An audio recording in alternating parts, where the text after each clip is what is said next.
المغضوب عليهم ولا الضالين وإن تستفتحوا فقد جاءكم الفتح نصر من الله وفتح قريب وبشر المؤمنين بسم الله الرحمن الرحيم قل هو الله أحد الله الصمد لم يلد ولم يولد ولم يكن له كفوا أحد بسم الله الرحمن الرحيم قل أعوذ برب الفلق من شر ما خلق ومن شر غاسق إذا وقب ومن شر النفاثات في العقد ومن شر حاسد إذا حسد بسم الله الرحمن الرحيم قل أعوذ برب الناس ملك الناس إله الناس من شر وسواس الخناس الذي يوسوس في صدور الناس من الجنة والناس إن الله وملائكته يصلون على النبي يا أيها الذين آمنوا صلوا عليه وسلموا تسليما صلى الله تعالى عليه وعلى آله وصحبه وسلم تسليما سبحان ربك رب العزة عما يصفون وسلام على المرسلين والحمد لله رب العالمين.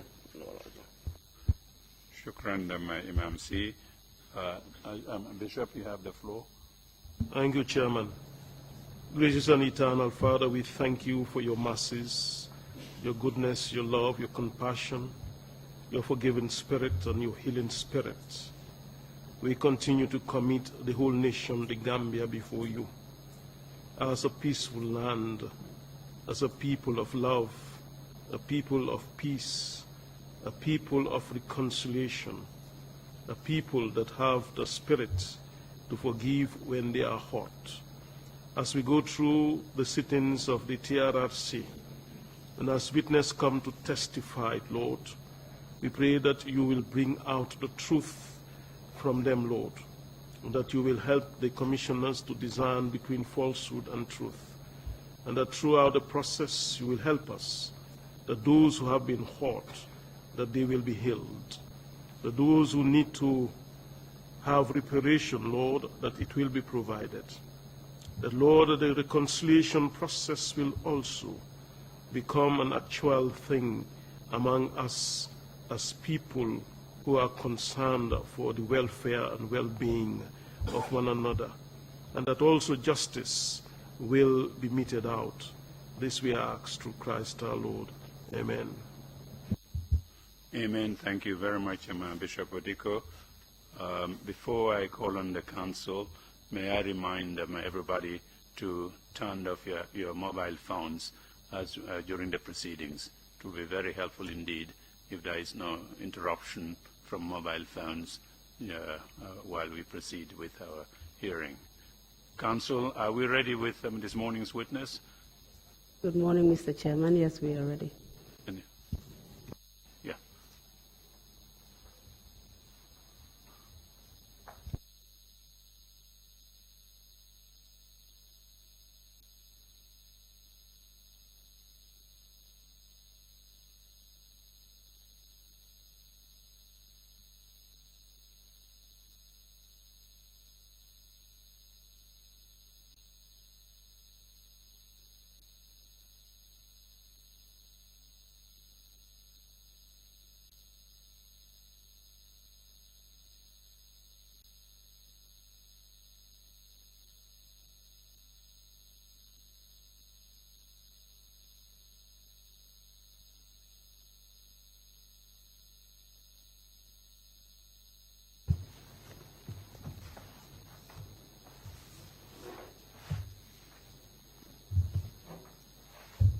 Council, you may continue, please.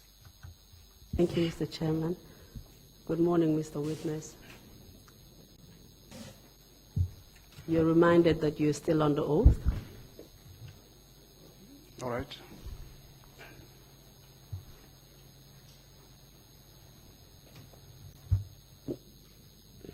If you're ready, may we proceed, Mr. Witness? Are you ready to proceed? Yes, ma'am. Just a brief recap of what happened yesterday, what was said in your testimony.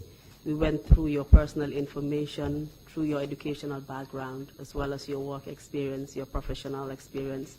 We went through the events of 1994, July coup d'etat, and then proceeded on to your deployment to Yundum Barracks. And we were just beginning to get into the events of November 1994, 11th of November 1994, when we actually stopped. So we will just continue from there. I believe the last point you were trying to make yesterday was just going through some of the recalcitrant attitude of the officers during the rehearsals for your Remembrance Day parade.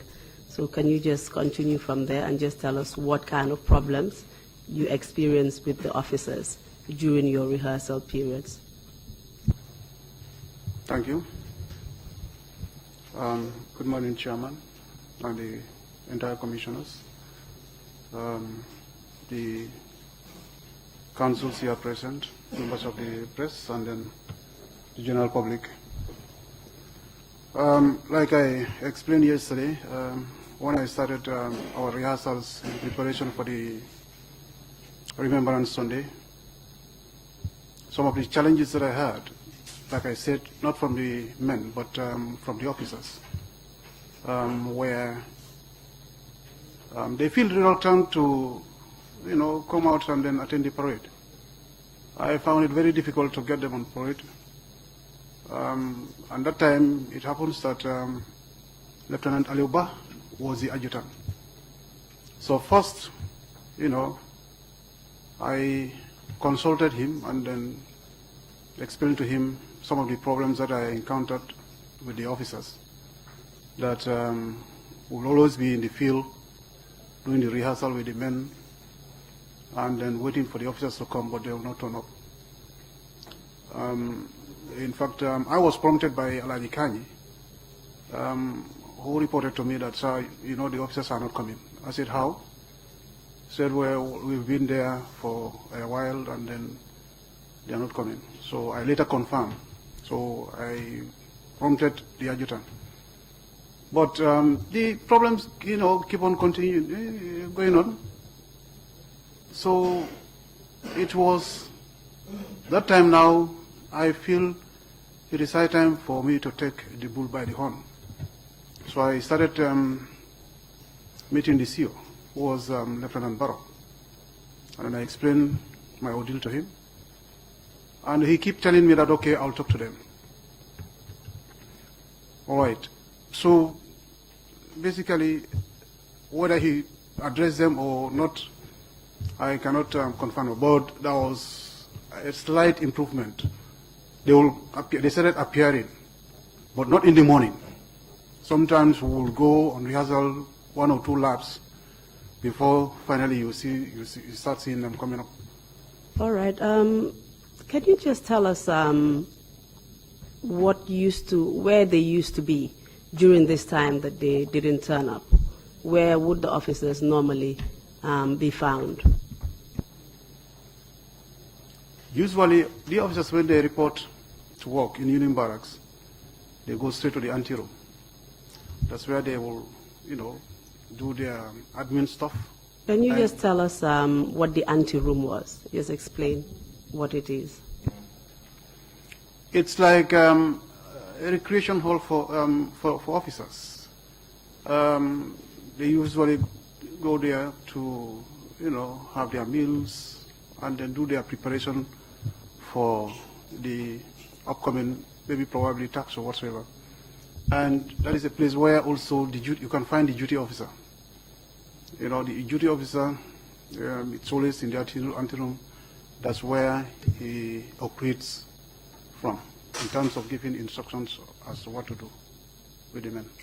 Would it usually be the place where discussions are held and meetings are also held? Well, usually with the officers, yes, periodically, they do organize their meetings there, and yeah, of course, yes, they organize their meetings there, different from the men, because when they are having their meetings, we don't have soldiers around them, so that's where they normally held their meetings. So it is correct that when the rehearsals were going on for the Remembrance Day parade, the soldiers were in the field, the officers would basically retreat in the anteroom. Say again, please. Usually when the rehearsals for the Remembrance Day was going on in the field with the men or with the soldiers, the officers would normally retreat and be in the anteroom, and that's why they were not found in the field during rehearsals. You are very right.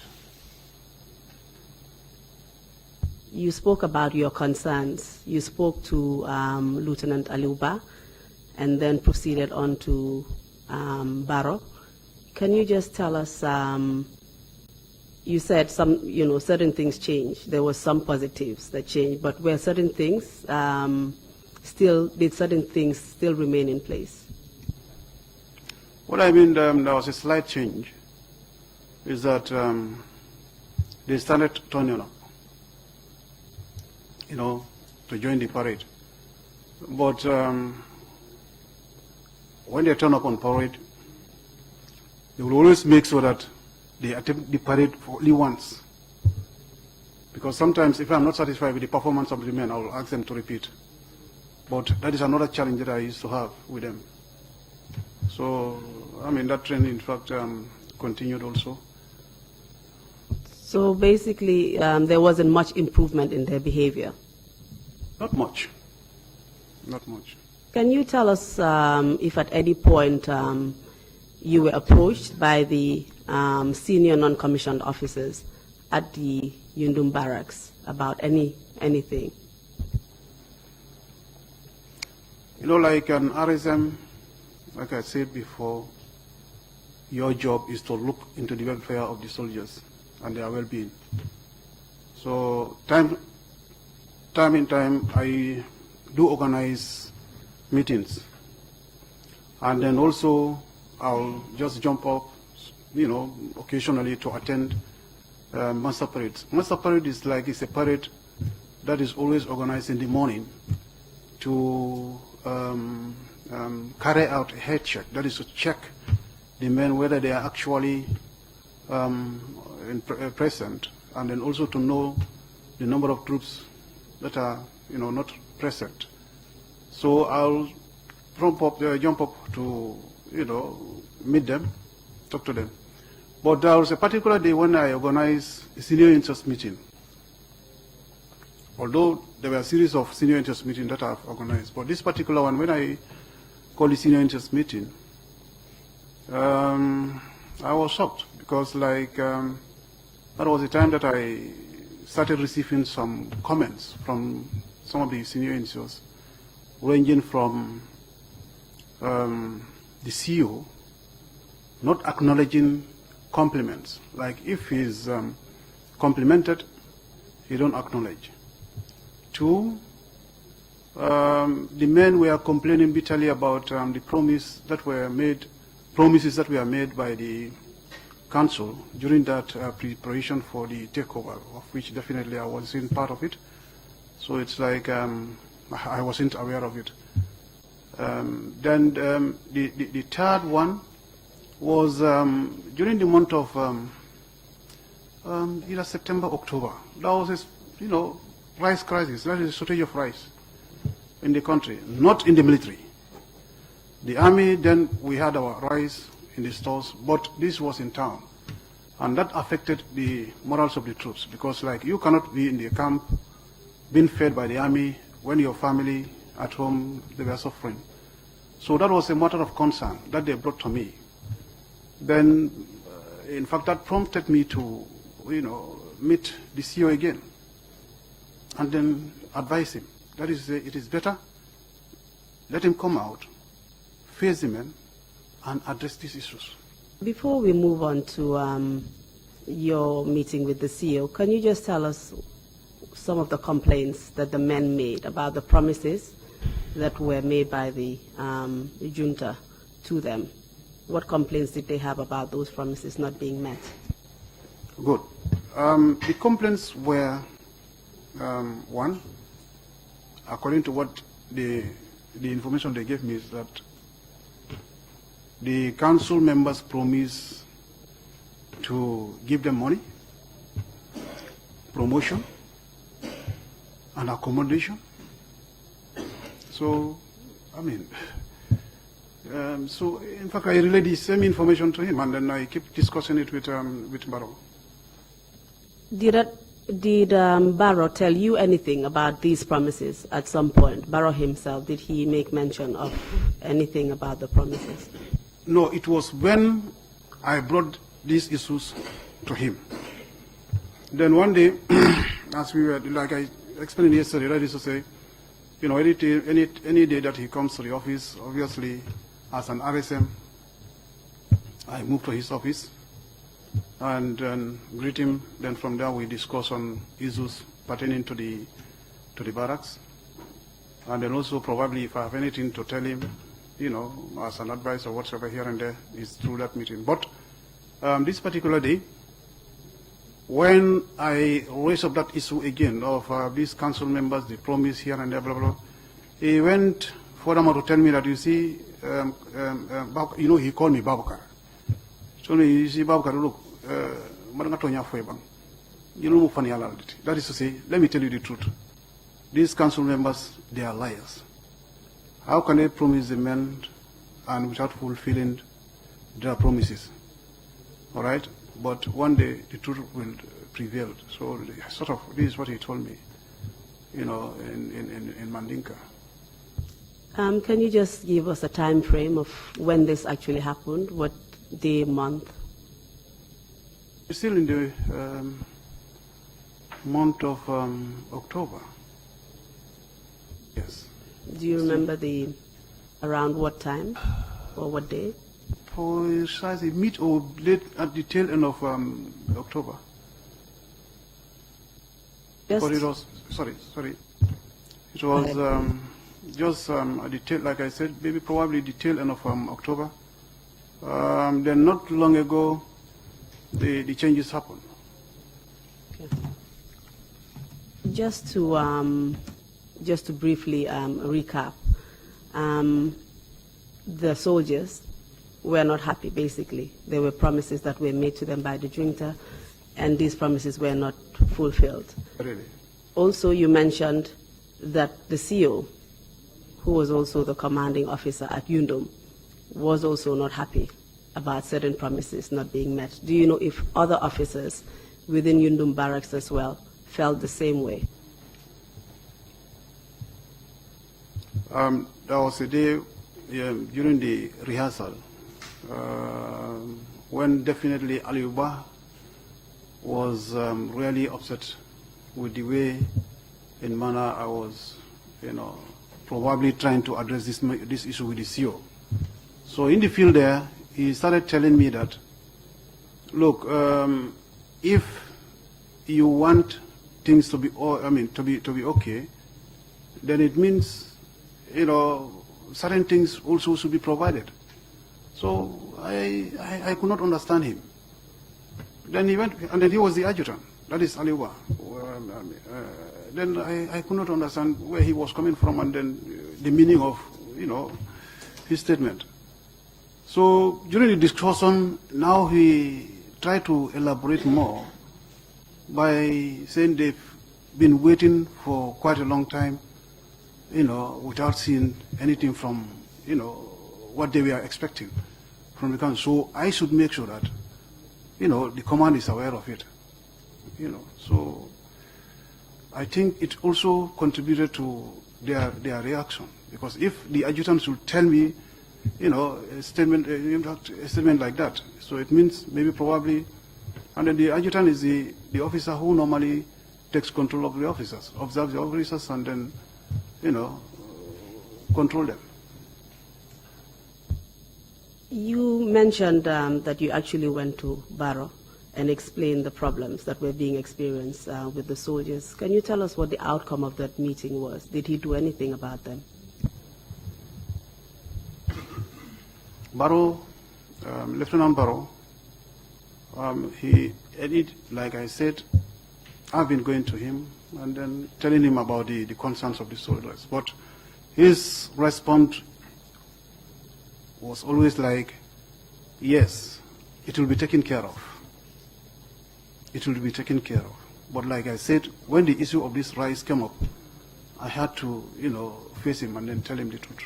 That is to say, look, CEO, I think it's better we go out and then you talk to the men. That, in fact, happened. And how did he address the men? First of all, I was asked to assemble the men. Not that particular day, that very day, no. It was another day. In fact, he told me, okay, tomorrow I'll talk to the men. I said, all right. So I informed my CSMs that tomorrow the CEO would address the men. So we all gathered. In fact, the men gathered by the flagpole. As you enter Yundum, by the guard room, that's where we have the flagpole on the right. When you turn, going towards the anteroom, then the flagpole is on the right. That's where we assemble the troops. Then I went to him, informed him that the men are set. Then he came out. When he came out, he was very calm and started, in fact, that day, in fact, he started cracking some jokes. That is to say, look, I know people are, always hungry, but the Jarankas and the Jomikas, that, relationship. So he was just referring to the Jomikas. That is to say, well, look, I know people are always hungry and then whatever, but we are going to address it. So he basically, in fact, addressed the men, gave them the assurance that, something will be done. And then with regards to the arise, he said, well, the government was doing something about it. They are aware of it, and they are doing something about it.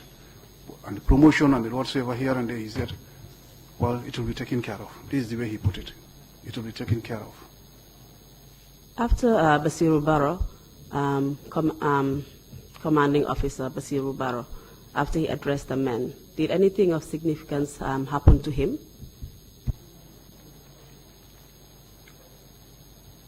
Basiru Barrow was later transferred to the headquarters, and then Captain Morong was appointed the CEO, and he took over the battalion. Can you just tell us when that was? Can you remember? Actually, I cannot remember, but Morong's appointment as the CEO, whether 1 month or some weeks, into his tenure as the CEO, the 11/11 took place. Can you give us the full names of Morong, please? Captain Morong? Captain Mamoudou Morong. Captain Mamoudou Morong. Yes. And where did he come from? I know he lives in Serekunda, around Latikunda, German, sort of. I meant, where was he redeployed from in the army? Did he come from a particular barracks or from headquarters? Morong, before the 22nd July, he was a gendarmerie. So after the amalgamation, he was absorbed into the army. But actually, whether he was in Farajara barracks or the headquarters, that's a doubt to me. I cannot remember. When Captain Morong replaced CEO Barrow, can you tell us if any changes happened with the behavior of the men on the camp? Was there any difference at all, having him in command? Very well.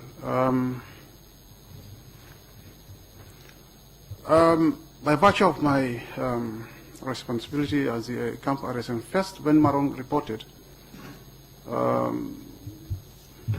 obviously I've been with him to orientate him about the camp.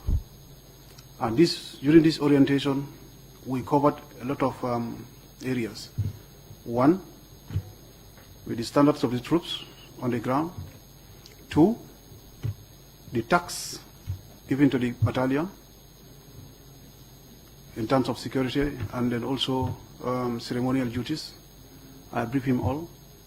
And then it was during that time that I informed him that right now we are engaged on rehearsals in preparation for the Remembrance Sunday. Then 3, the welfare of the troops. I informed him about the ongoing shortage of rice that had affected the morals of the troops, that something must be done about it. Then 4, I prompted him to tell him about the way some officers are behaving in regards to the parade, because definitely it was a concern to me, because I feel it wasn't fair for the troops to be called upon to carry out attacks that will involve the officers, but they are not seeing the officers. Did he address that particular problem with the reluctant manner in which the officers were behaving to appear for rehearsals for the Remembrance Day parade? Yes. One thing I'll tell you about Marong is that he's a very firm officer, and then he's like a no-nonsense person, because immediately when I told him about the behavior of the officers, in fact, his reaction was like, how can officers behave like that? He could not understand that officers are tasked to carry out the job. When the men are there, the officers are not there. So when I briefed him about all these things, of course, yes, he called the officers, but it wasn't in my presence. He addressed the officers, and we forged ahead. Did you notice an improvement in the behavior of the officers after he addressed them? Of course. The following day, when he addressed the officers, they came out, and then we did the parade rehearsal. And I could remember that was the day when he himself came out from his office and he stood by the gate to see for himself what was going on whilst we were in the field. So for that one, that was the changes. Can you tell us what day the rehearsals were? Say again, please. Day of the rehearsals, the Remembrance Day rehearsals. What day did it fall on when the officers actually came out after Marong addressed them? Marong, actually, I think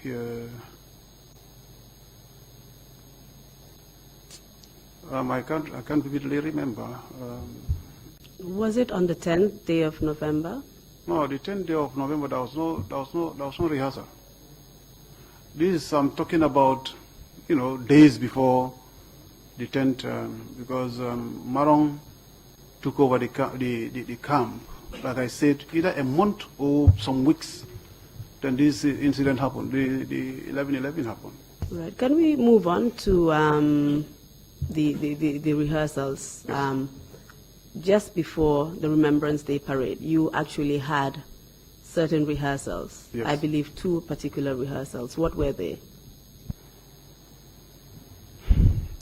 They were just dry rehearsals. We call them dry rehearsals, normal dry rehearsals. That is taking the men to the field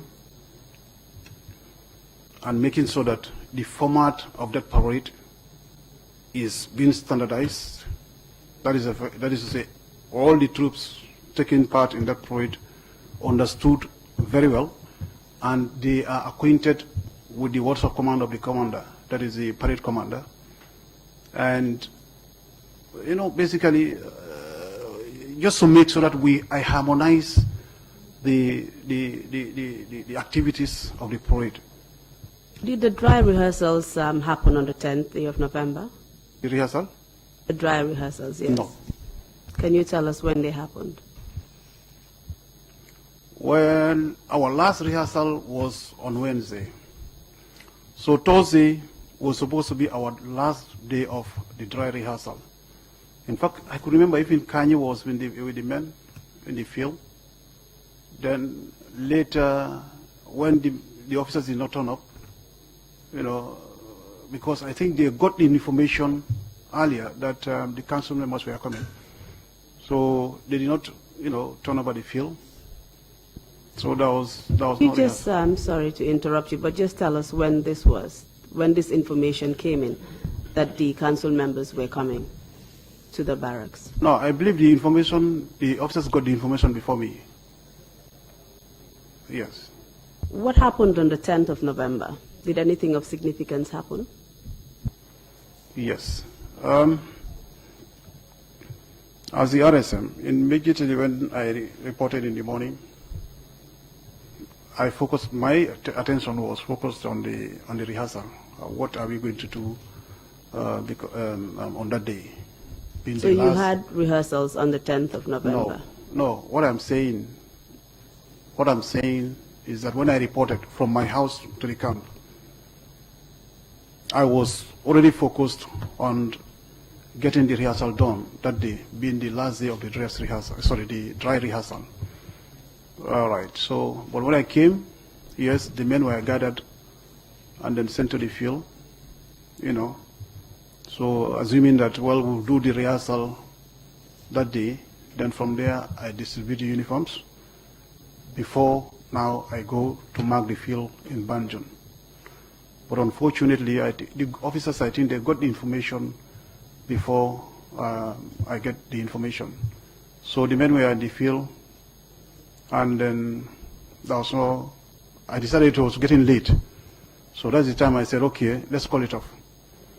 Because since it's getting late, let's cut it off. And I issued the uniforms. This is how I told Kanye to bring the men, to the camp, and then I started issuing the uniforms. Can we just get you right, Mr. Witness? There was a scheduled rehearsal supposed to happen on the 10th day of November, but Yes. it never happened. It never happened. Can you tell us why it never happened? Yeah, this is what I'm saying.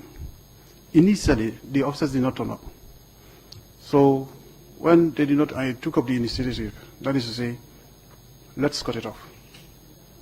Let the men come back so that I can issue them with the uniforms. Because remember, that the following day was on Friday, was going to be the dress rehearsals.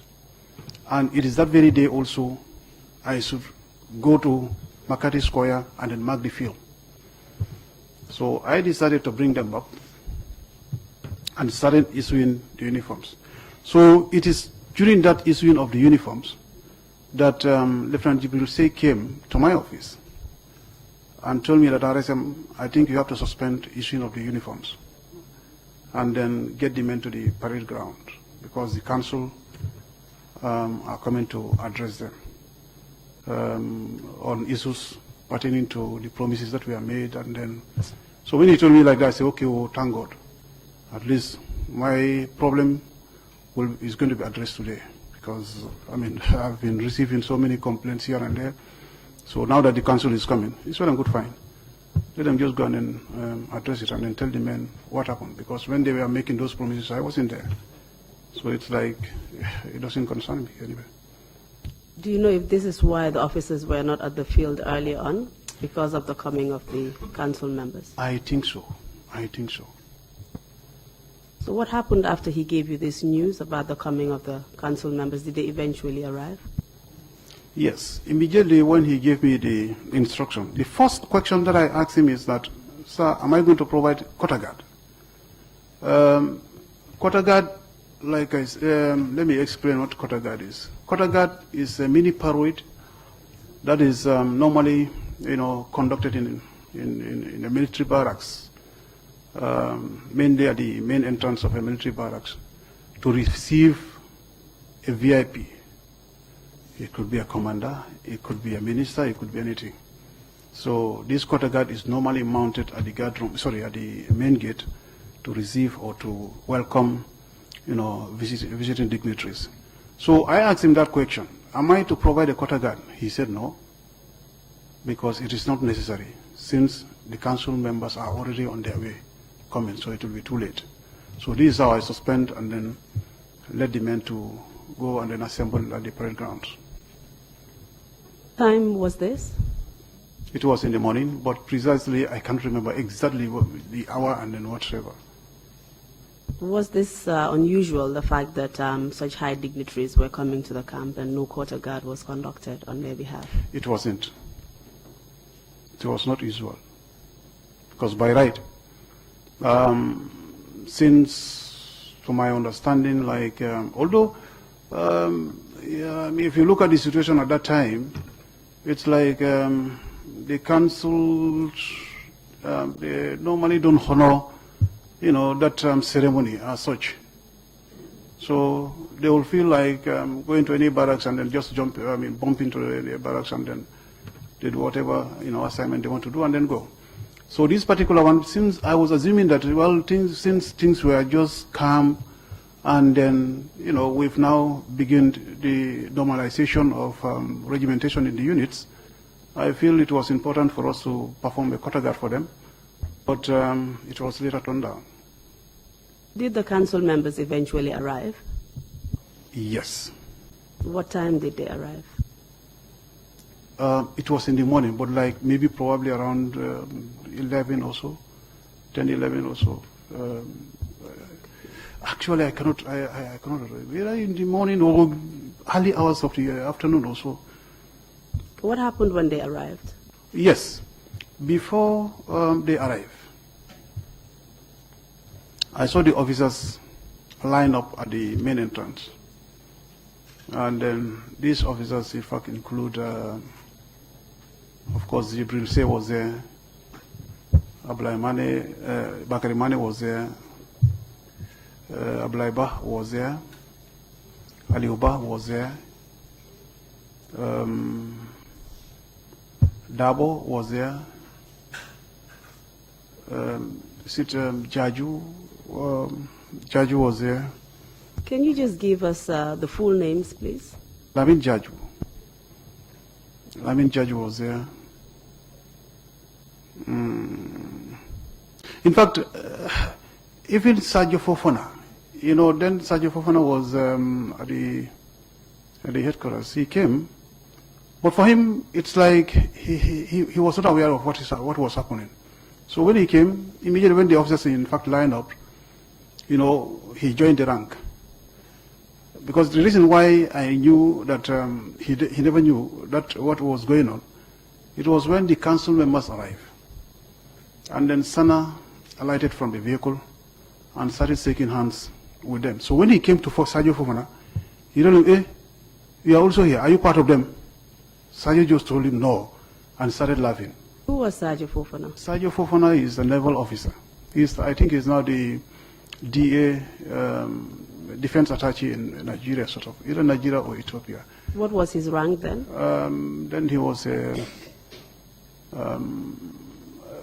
Sergio Fofana, I think it was a lieutenant or a captain then, in 1994. I think it was a lieutenant, but maybe. All right, so actually for him, it's like he accompanied the army commander, but because the army commander was standing, so obviously he cannot stand with him, and then got into the ranks. You mentioned one Dabo. Can you give us his full name and rank? Yeah, this is what I'm saying. I think it's Lamin Dabo. You mentioned all the officers who were present lined up to greet the council members. I believe you have a photograph of that day and the officers who were lined up there to meet the council members. Is that correct? Yes. Do you have the photograph with you? Yes, I have the photograph. Okay.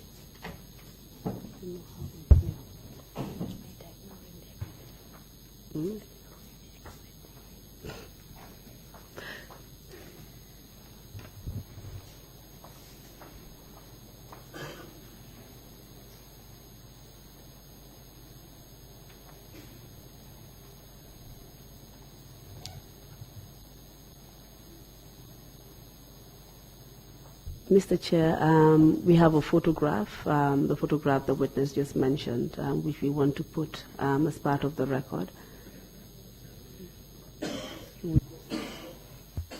May we see it first, please? Thank you.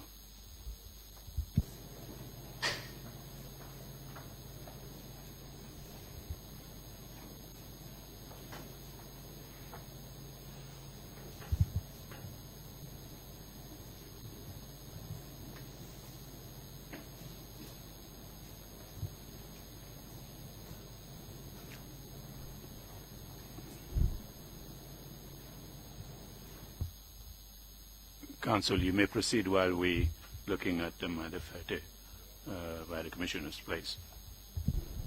All right, thank you. We would like to ask him questions on the photograph. Yes, thank you. Thank you. We'll wait.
Hello, Mr. Witness. We will just we'll give you back the photograph and ask you questions on them.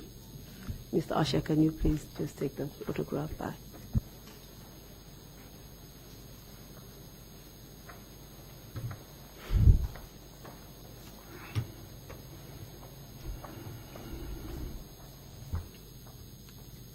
Can you tell us who is on that photograph? Yes. Here on my left, it's the Army Commander, Babakar Jatta, and behind him, it's Dennis Coker. Then in front of Babakar Jatta, you have... Who was Dennis Coker? Was his rank? Yes, he was Captain Dennis Coker. Then in front of Babakar Jatta, you have Sana Sabali greeting the officers. Then behind Sana Sabali, you have the CO, that is Captain Maro. Then first on the lineup, you have Bakari Mane Nyancho. Then followed by, on his right, you have Ali Uba. Can you give their ranks, please? Their full names and Lieutenant. Lieutenant Bakari Mane Nyancho. Then on his right, on Nyancho's right, you have Lieutenant Ali Uba. On Lieutenant Ba's right, you have Lieutenant Ablai Ba. And to his right also, you have Lieutenant Buba Jame. Then after Buba Jame, you have, I think it's Lamin Jaju. Then after Lamin Jaju, you have Sergio Fofana. But like I said, Sergio Fofana is because of the officers, lined up, so he decided to join them. But actually, he's not part of it. Then after Sergio Fofana, you have Jibril Sey. Jibril Sey. Then you have, after Jibril Sey, you have Dabo. Lieutenant Dabo. In fact, then after Lamin Dabo, there is an officer, but actually I can't see him clearly, and then also remember. When was the photograph taken? The photograph was taken on the 10th of November, 10th of November 1994. Who took the photograph? Is the members, the personnel of the APRE, that is the Army Public Relations Department.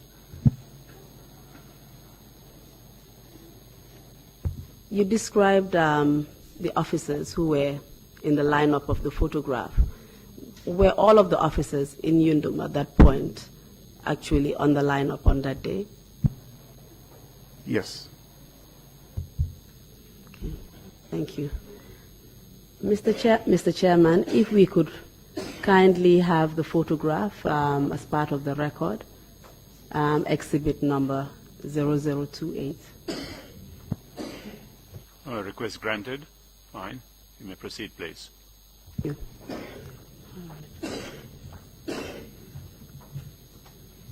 You've already explained who the officers were lined up. Can you tell us which council members were present that the officers had actually lined up for and were greeting? The council members were, obviously, Sana led them, Singate came in. Can you just give us their full names and their positions? Yeah, all right, okay. They are led by Captain Sana Sabali. You have Captain Edward Singate. Captain Sana Sabali was the vice president, vice chairperson at the time? Yes, the vice chairman. Captain Edward Singate, Minister of Defense. Sadibu Haidera, Minister of, Captain Sadibu Haidera, Minister of Interior. Yankuba Ture, Captain Yankuba Ture, Minister of Local Government. Then you have the Army Commander being escorted by Captain Dennis Coker. They came. Captain Dennis Cougar came from headquarters? Yes, he's a staff officer at the headquarters. And you also mentioned Sergeant Fofana as well. He was Yes, also from headquarters. Sergeant Fofana also from the headquarters. It is correct that you explained that he was actually lined up with the officers. Yes, although because- he was not part of No, them. no, he wasn't. Yes. And Captain Sanasavali made a comment that, oh, actually, are you part of them? Yes. Is that correct? Did you know what this was meant? What this was meant? What he said? What it meant? Sorry. I presume like Sana before they left, they knew that they were coming to meet officers who were part of it because they must have got the information earlier and probably based on their homework, they must have collected the names and the details of all those officers who were maybe probably assumed to be part of it. So it was a surprise for him to come and then meet Sergeant Fofana within the midst. So that's, I think, what prompted him to ask that question. Can you just explain what you mean by part of it? Maybe part of the officers, who were probably, thought to be the organizers of whatever, plan they must have organized. Who was the army commander at that time? It's Babkar Jata. And he was Colonel. Colonel Babkar Jata, yes. And he was also present with the council members. He came with them. Yes. Did any other senior officers, apart from Jata and Well, obviously my CEO was there at the time, Captain Marong, and then for him definitely he must be there. There's no two way about it. He was there, and I cannot remember definitely. I can't remember the remaining officers. After the officers greeted and welcomed the council members, what happened next? Well, they were ushered to where the men were. They moved in there, and Can you tell us where this was? the parade ground was right inside the camp, just around the accommodation line. That is, as you go, you pass the CO's office, then you pass the clinic, where the clinic used to be. Then you have the ordnance, blocks. Then immediately after the ordnance block, then you have the company line admin office. So it is immediately after that block. That's where we have an open ground. That's where the men were assembled. Were you present at the meeting? No. Immediately from the, welcoming ceremony at the main gate, I went into my room, to my office, just to continue, arrangements for the uniforms, and also check the ones that were left, and to compile, my records in preparation for the marking of the field. Were the council members addressing the men, the soldiers? Yes, I believe, because I was in my office, so immediately when they went there, they were total silent. Because from my office to the parade ground is a little bit far. So there was total silence. So I assume that the meeting has kick-started, and then the council members started addressing the men. Did they address the officers? That is exactly what doubts me, because actually when I went there, I think maybe probably they might have addressed the officers. But you were not present. No, I wasn't present, please. Is this something that you know, or are you sure about? That They addressed the officers, or are you just assuming that he did? I am just assuming, because I assuming in a sense, coming to the barracks, addressing the men, and then leaving the officers.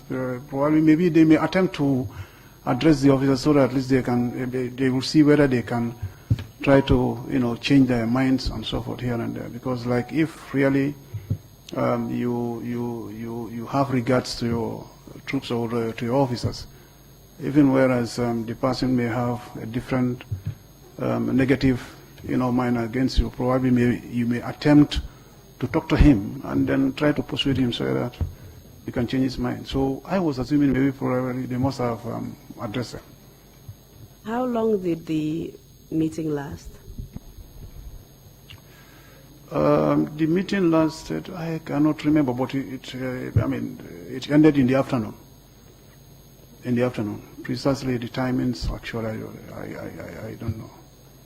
I can't remember. Do you know what happened at the meeting? Whilst in my office, as the meeting rolls on, eventually I had a gunshot. So when I had the gunshot and then the sound, came from the direction of where the meeting was taking place. So I just grabbed my, pay stick and then went there. So when I went, exactly, I found Captain Edward Singate, telling the men that they, the council, they are not afraid of anybody. And then whosoever is part of it, let him think about changing their mind, or else, they will be dealt with severely.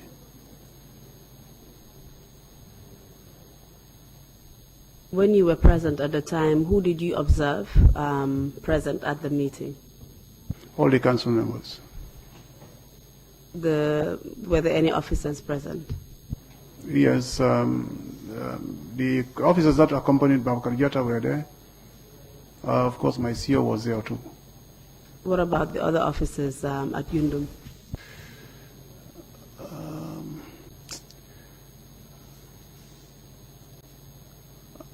Definitely, maybe probably either they were within the ranks. Sometimes there was when there is a parade. Sometimes officers are allowed to be in front of the men. All right, or side by side with the men. Or probably, within the lineup of the reviewing officer.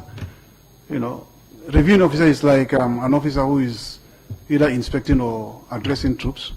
Yeah, can you just tell us what you witnessed, whether you actually saw the officers there? Do you remember seeing any officers? This is what I'm telling you, I cannot remember. If you cannot remember, then you can tell us you cannot remember. Yeah, I cannot remember, definitely. And then, sorry, ma. And then I did not stay long there.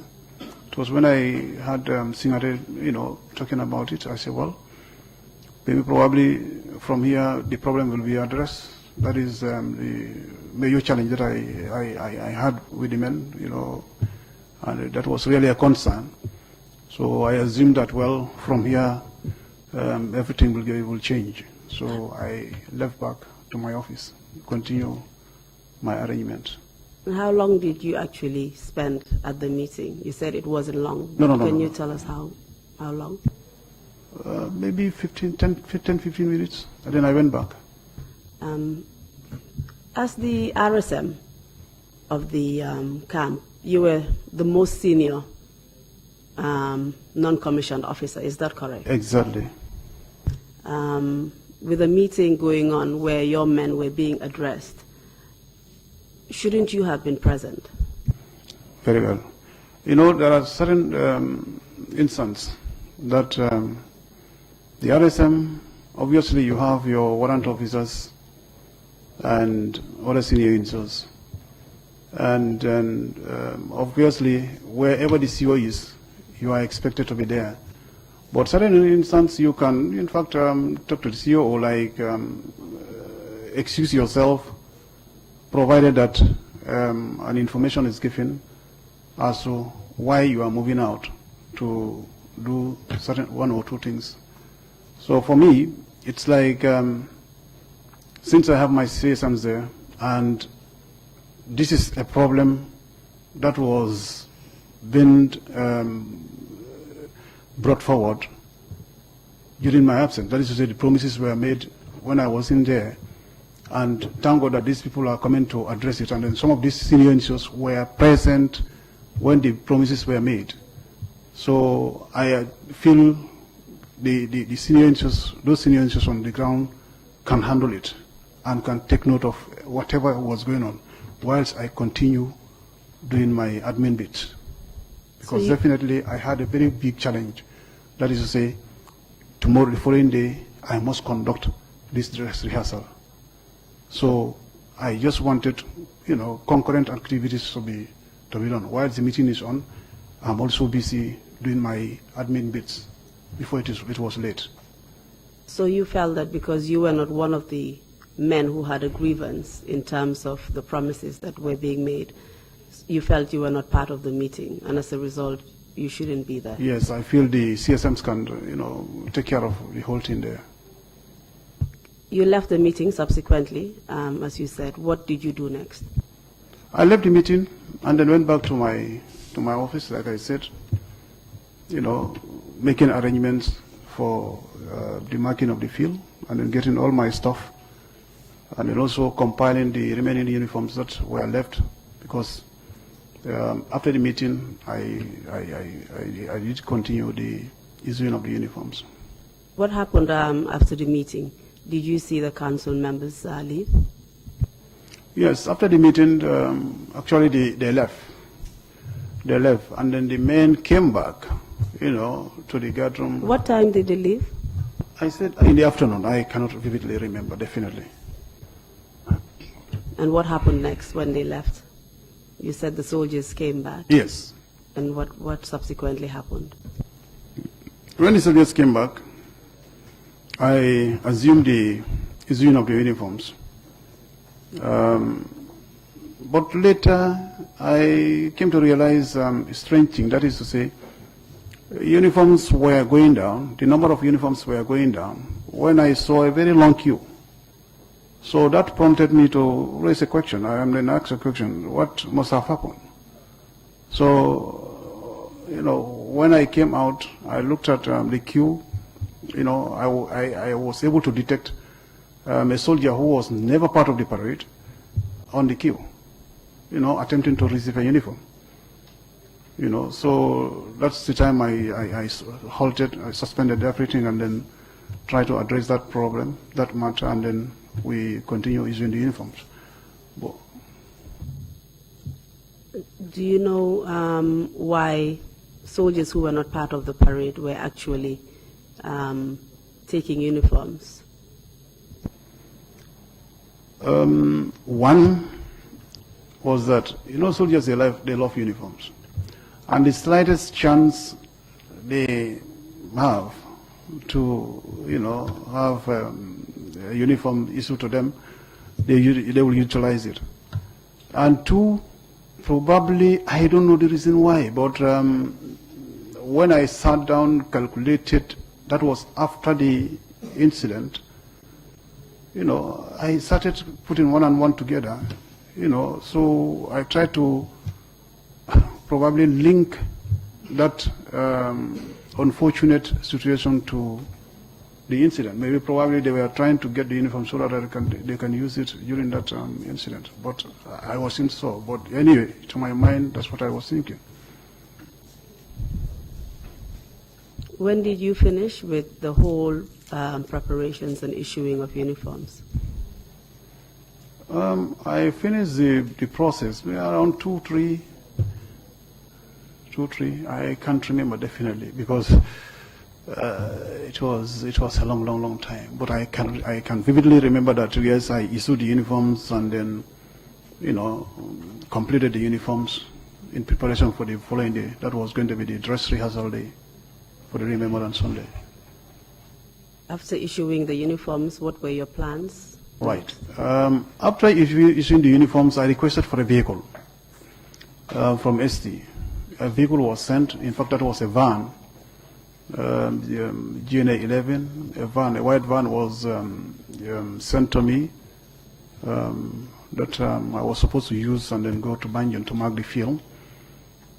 Then when the van came, I loaded my stuff because the aids that I normally go with, that is the materials that I normally go with, I'll go with a long rope, with buckets, probably with hammer and pegs, plus the flags here and there, the marking flags.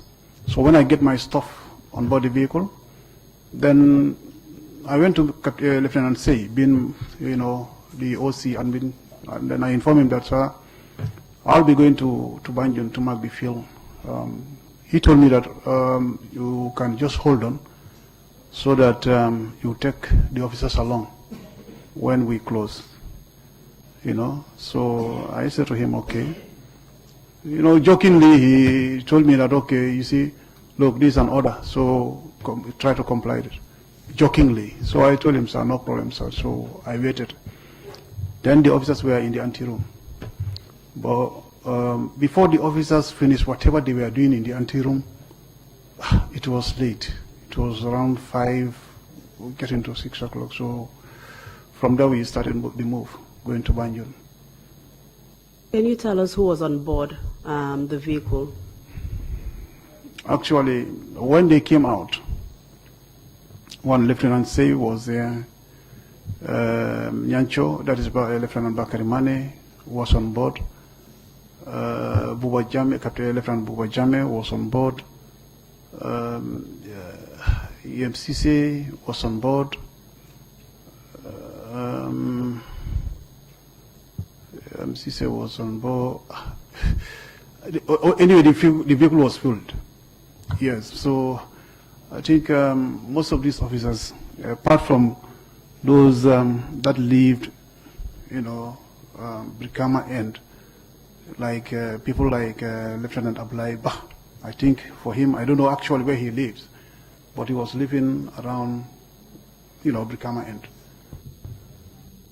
During the, on your way to drop the officers, were there any points of discussion that are of interest?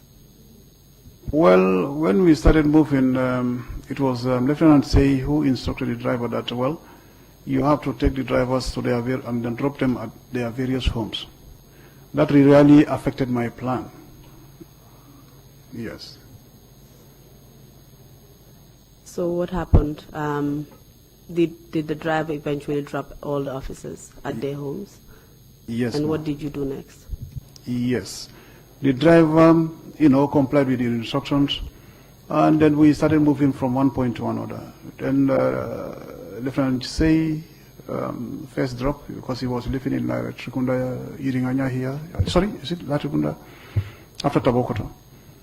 He dropped first, then we started, moving from one point to another, But before we arrived in Banjul, it was late.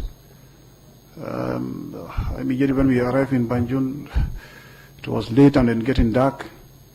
When I started marking the field, I had to tell the driver to put on the lights of the vehicle so that I could see and then continue marking the field.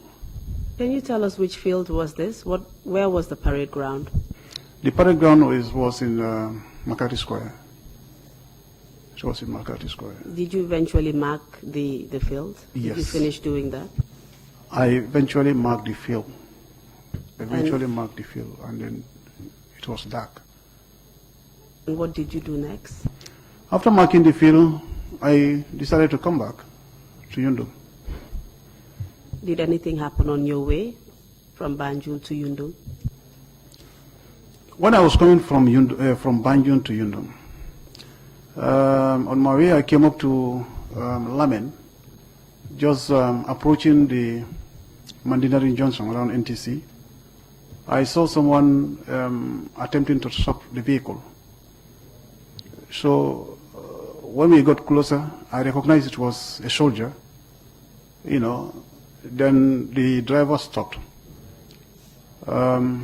Then obviously I recognized the soldier, who happens to be Corporal Buwa Jame, who was the Pro-4 then on duty.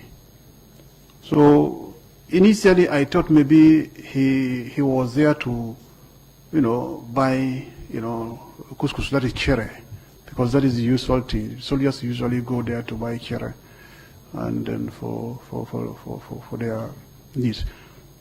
So when we stopped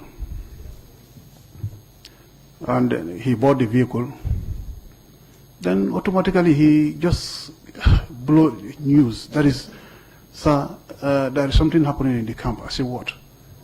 He said, soldiers started coming to the camp, but he could not understand.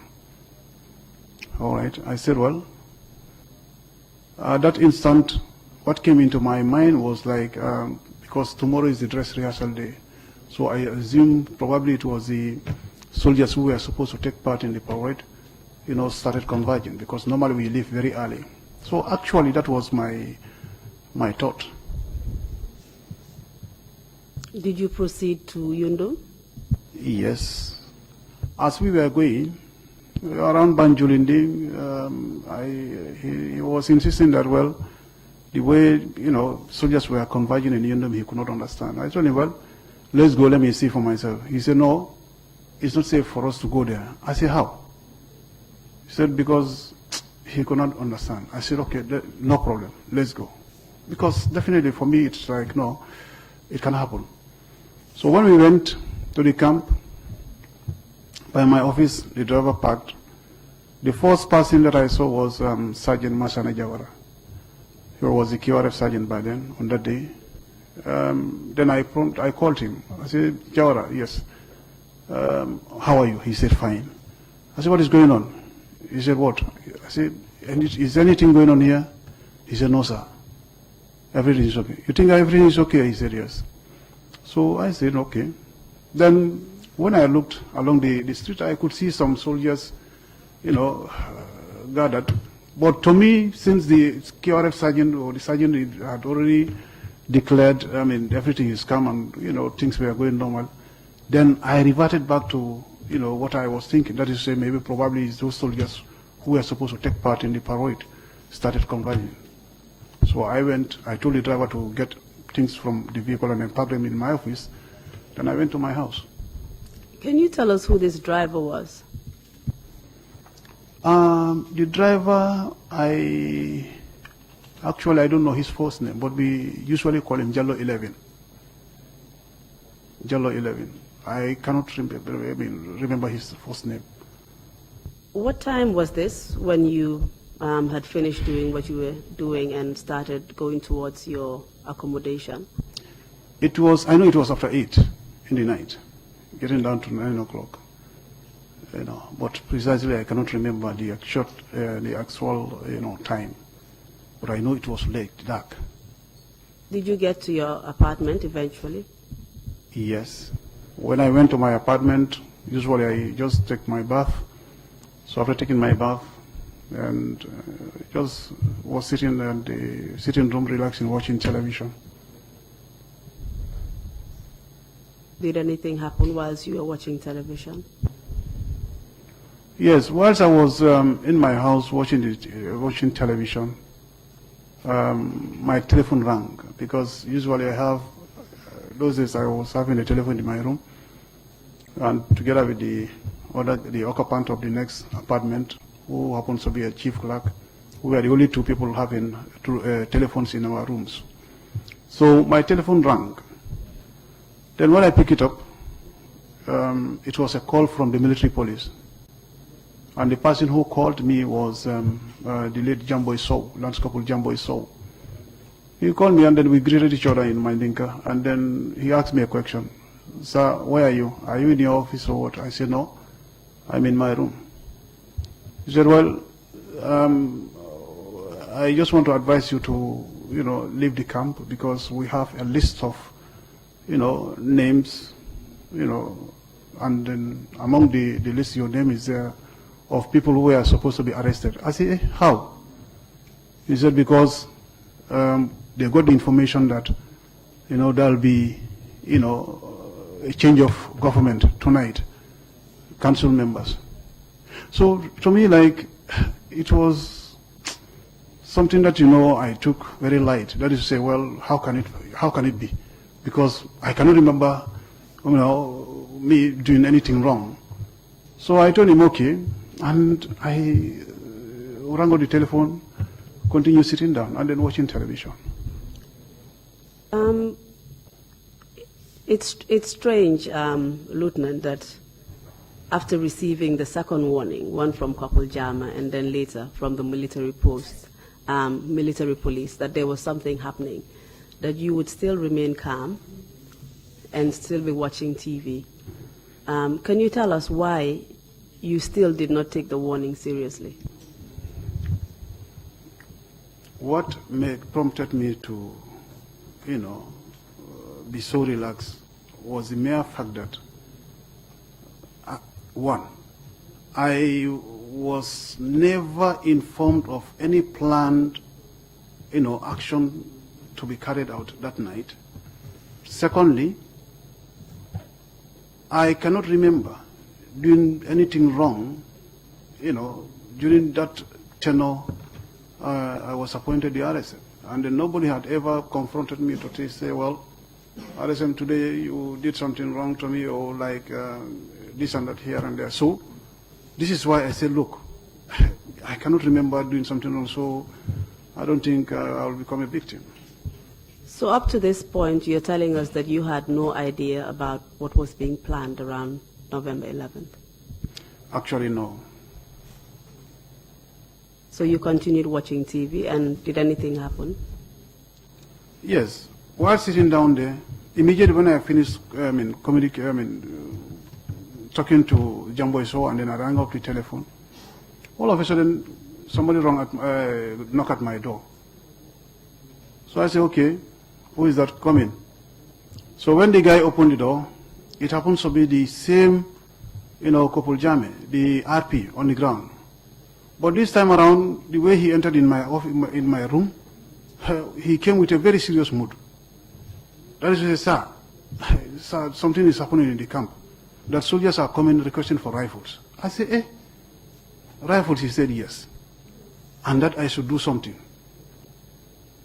Well, I sat down, properly. I said, well, what's the problem? So I cannot figure out. And he was standing there, expressing how serious the situation was getting, the activities was unfolding in the camp. So straight away, I asked him a question. Do you know where the CO lives? He said to me, no. I said, okay. Where's the driver? He said, the driver is there. I told him, go and then ask the driver whether he knows where the CEO lives. Because if, like I said earlier on, the role of an RSM, you are to observe and then inform the CO, the commanding officer, immediately, whether, so in case like if there is emergency. So now, I told him, go and then find out from the driver. He came back again to me to tell me that, okay, sir, the driver said he don't know the place. You don't know the CO's place, but he can find out. I said, okay, you can go. But later on, I was made to understand from the driver that the fuel that is inside the car cannot take them to Serekunda. So it's like, so course is open. What can you do? Then I pull out $50 from my pocket, give it him. Then a liter of gas oil, I think it was $6 or so. I pull out $50, give it to him, and then I asked him to go and then look for the CO. So it is correct that the driver went with Corporal Jama? Yes. To look for the CO? Yes, they went. Was it the same driver you mentioned before? Yes. Subsequent to Corporal Jama coming to inform you about the situation, did you receive any other call from the military police? It was when Corporal Jama left with the driver. In a couple of minutes, the telephone rang again. So when I pick up the telephone, this time around, still from the military police, but from Jassy, Sergeant Jassy. What I understand from Jassy was like, he was trying to confirm whether if I was still in the room. All right, because when I pick up the telephone, he said, RSM, I said yes. Are you still in the room? I said yes. He said, please try and then move, leave the camp, because the situation is getting tense and we don't know what is going to happen next. So that's the time now I begin to take things very seriously, that how comes that these people are just calling me to, ask me to leave the camp? And then he also, in fact, mentioned that we have a list of people who are going to be arrested that night. Did he give you any more details about this particular list? Was your name on the list? He made mention that, yes, my name was among the listed personnel to be arrested. So that's the time that I took it very seriously. And then immediately when I finished talking with him, I started, getting prepared. Did he mention any other names that were on the list? No. Did he explain the circumstances surrounding creation or preparation of the list? Do you know where the list came from? Who wrote the list or came up with the names on the list? No. He was just, in fact, emphasizing for me to move out. So after that, you mentioned that Corporal Buba Jame left with the driver. And what did you do next? When I received this call from the military police again, I started, preparing by closing my windows, and I switched off the television, and then the sockets. So all of a sudden, I had a knock at the back door of my room, my apartment. So I went to the window side, then raised the window curtain like that. I see somebody standing by the window curtain, who happens to be Lance Corporal Alaji Kebe. So Alaji Kebe, when he saw me, he just did a signal like that. In the military, like if a soldier or like an officer wants to call you, you'll just give that signal like that, meaning that you come. So when he did like this, I opened the back door and then went out. So we greeted each other. And then he told me that, sir, meaning that, sir, we are ready. I said, ready for what? Then he told me that, I'm going to tell you council members. I said, how? That is, that it's today that we are going to remove the council members. I said, how? He said, well, the promise that they made, it's long overdue, that we've not seen anything. So we decided that, at least because we were the one who put them there, we have to remove them and then put in other people. I said, who are those people? He said, all officers in the camp, and then even the soldiers. I said, in fact, I asked him a question. Is the CEO aware of it? He said, no. The CEO is not aware of it because he's not part of it. I said, okay. So I looked at him. That was the time, in fact, I said, see me see trouble. Things are now getting out of hand. That a Lance Corporal coming to face an RSM, giving him instructions that I should go and then assemble the men for a mission. I said, things are not right here. The promises that the Lance Corporal mentioned to you, were these the same promises that the men and the officers had been complaining about whilst you were on your duties as RSM? Yes. You also state that he mentioned that all the officers in Yundum were actually involved in the coup plot. Is that correct? Yes. And when, like I said, when he told me that all officers and men were involved and they are ready. So since he has already informed me that he's now telling me to go to the camp and get the men out and get them ready for the mission. So I could not understand. A Lance Corporal coming to meet me and then giving me instructions. I think I said to myself, I think the service has turned upside down. Do you know where his instructions came from? No. Can I just take you back a little bit? Can you tell us the first name of Sergeant Jassy from the military police? Famara Jassy. Okay. Just tell us approximately what time he actually called you. This was between 9 and, because it was getting to 10 o'clock. 10 o'clock in the night, because all this activity was, because it was around 10 o'clock sort of. Because why I knew that it was when Kebe came to me and then told me that their, assembly time was 10 p.m. that they were supposed to assemble. So I should go to the camp and then, get the men out, for the mission.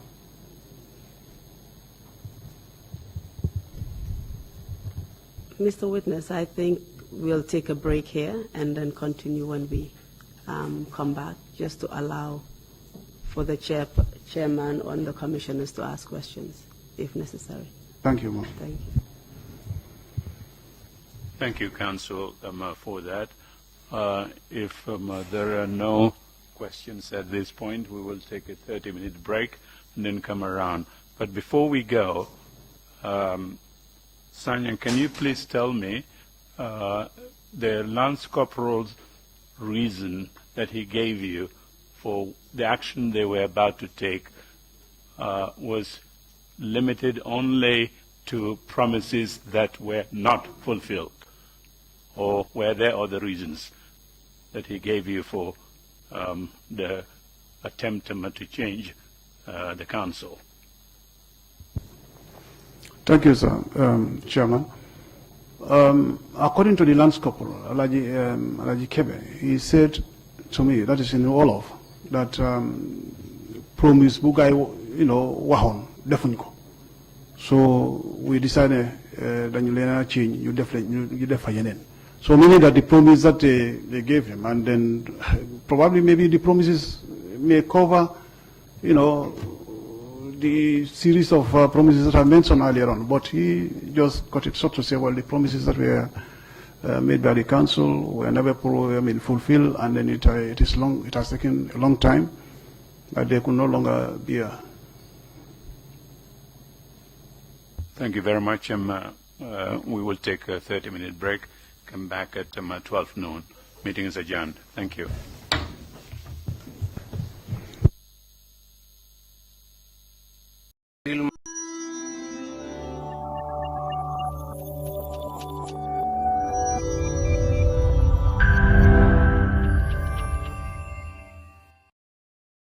Back door, and then he disclosed to me that they are ready, for the mission. I told him what.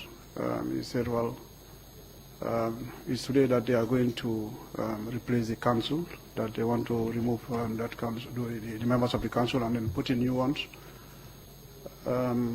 Thereafter, I asked him, who are those officers? He said, all officers, and then the men of Union Barracks. Then I went furthermore to ask him, is the CEO aware of it? Then he told me that the CEO was not part of it, that he is not part of the whole game, and that the men were ready, the officers were already waiting for me. So since he has already informed me that I should go to the camp and then assemble the men for the mission. You stated previously that he didn't tell you where the instructions were coming from, but it is correct from your testimony that he said the officers are waiting for you. Yes, he said the officers were waiting for me to go and then, assemble the men for the mission. Did you assume then that he was sent by the officers? At that point in time, I actually don't know, because I cannot tell. Yes, he only told me that, yes, the officers were waiting for me, and then for me to go and then mobilize the men for the mission. Did you do as he said? I did not.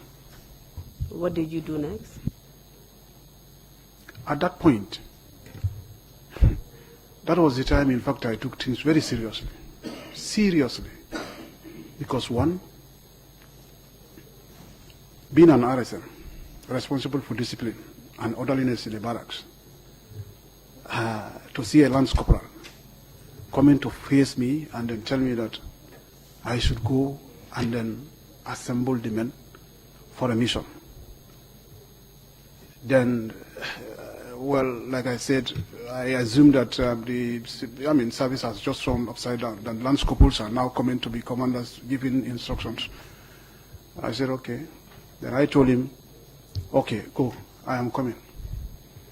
So immediately when he wheeled, I hurriedly, closed everything.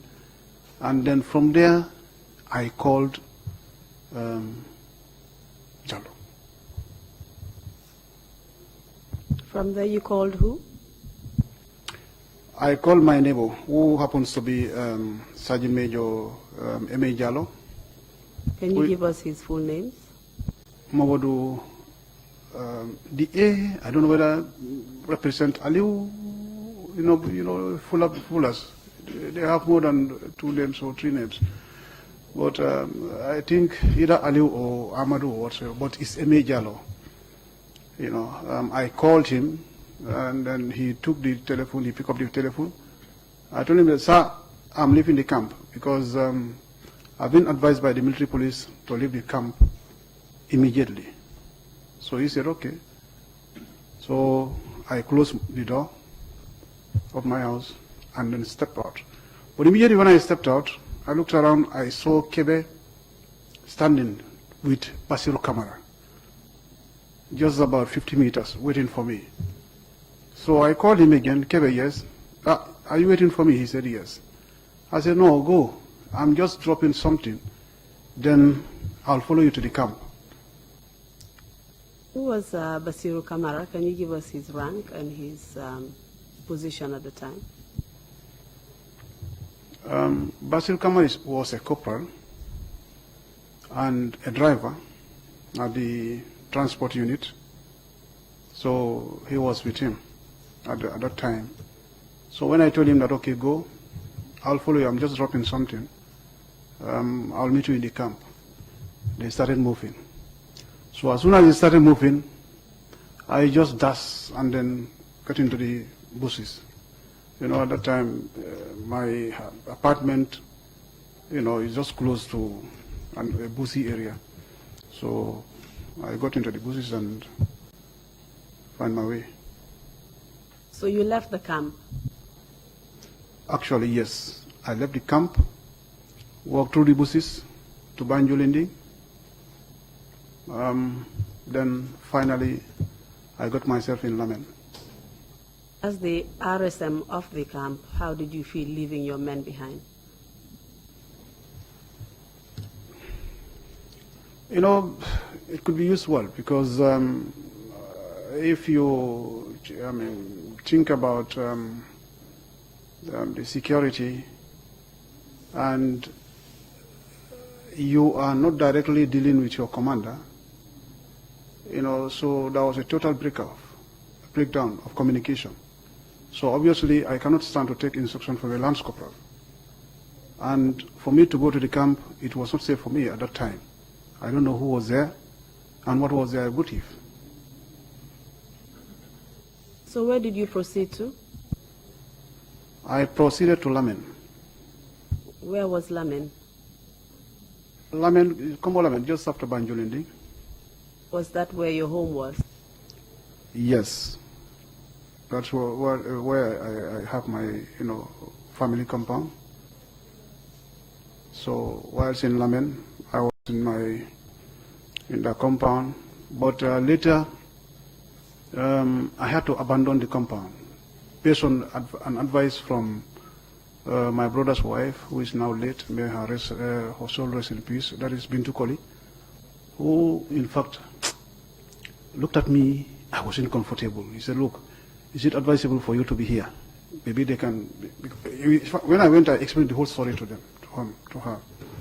So she said to me that, is it safe for you to be here? Because knowing that some of your colleagues, they know the house here, they could come for you. So I put one and one together. I said, okay. So I had to abandon the compound and then, lodge somewhere else. So where did you go? Actually, there was a compound nearby, and at that point, that very day, there was nobody living there. At that time, there was nobody living there. So I just jumped and then went in there, stayed there the whole night up to early hours of the following day. Did you do anything the following day? Say again? I beg your pardon? Did you do anything the following day? Yes, I was there up to early hours around 6 a.m. Right, I came back to the compound briefly. Then I decided to, return back to the barracks. Why did you make that decision after leaving the barracks? Because you were fearful for your safety. Why did you decide to go back to the barracks? One, after realizing that the whole of that night there was no activity that can cause any cause of alarm to the general public, or while like at the camp, I said, well, as a soldier, let me just go back and see, because it's the camp that I belong to. Let me go back and see what actually, was going on at the time. Did you eventually get to the camp? Yes. I went back to the camp, taking the same way I went. I did not use the main highway. Scam is through the bushes. Knowing the direction of my house, I navigated up to just directly opposite my house, just cross and enter the house. What time was this? It was around 6:30, between 6:30 and 7 o'clock. What did you do next? As soon as I got to my house, I opened. The first thing that I did was I picked up the telephone and called Jallo again, that is Otu Jallo again, to confirm if he was there. Then he told me yes. When I called, he picked up the telephone and responded in the affirmative that he's still there. I said, okay, I am back. So that's where I stopped with him. Then I started to dress up in uniform. When you finished dressing up, what did you do? After when I finished dressing up, then I called him to see if we could go back, go to the camp. For him, it's like he was, posted at Fajara Barracks as the chief clerk. So before the 11/11, he used to travel from Yundum to Fajara Barracks, and every morning a vehicle comes from Fajara Barracks to pick him up. So for him, it's like he was ready to go back to Fajara Barracks. When I told him that we can, I think it's ready, it's time for us to go back to the camp, he said, well, it's okay, no problem. So that's how we all moved out. Are you saying that he was going to Fajara Barracks and you were proceeding to Yundum? Yes. Tell us what happened next. As soon as we moved out of our apartments and then started going, unfortunately, we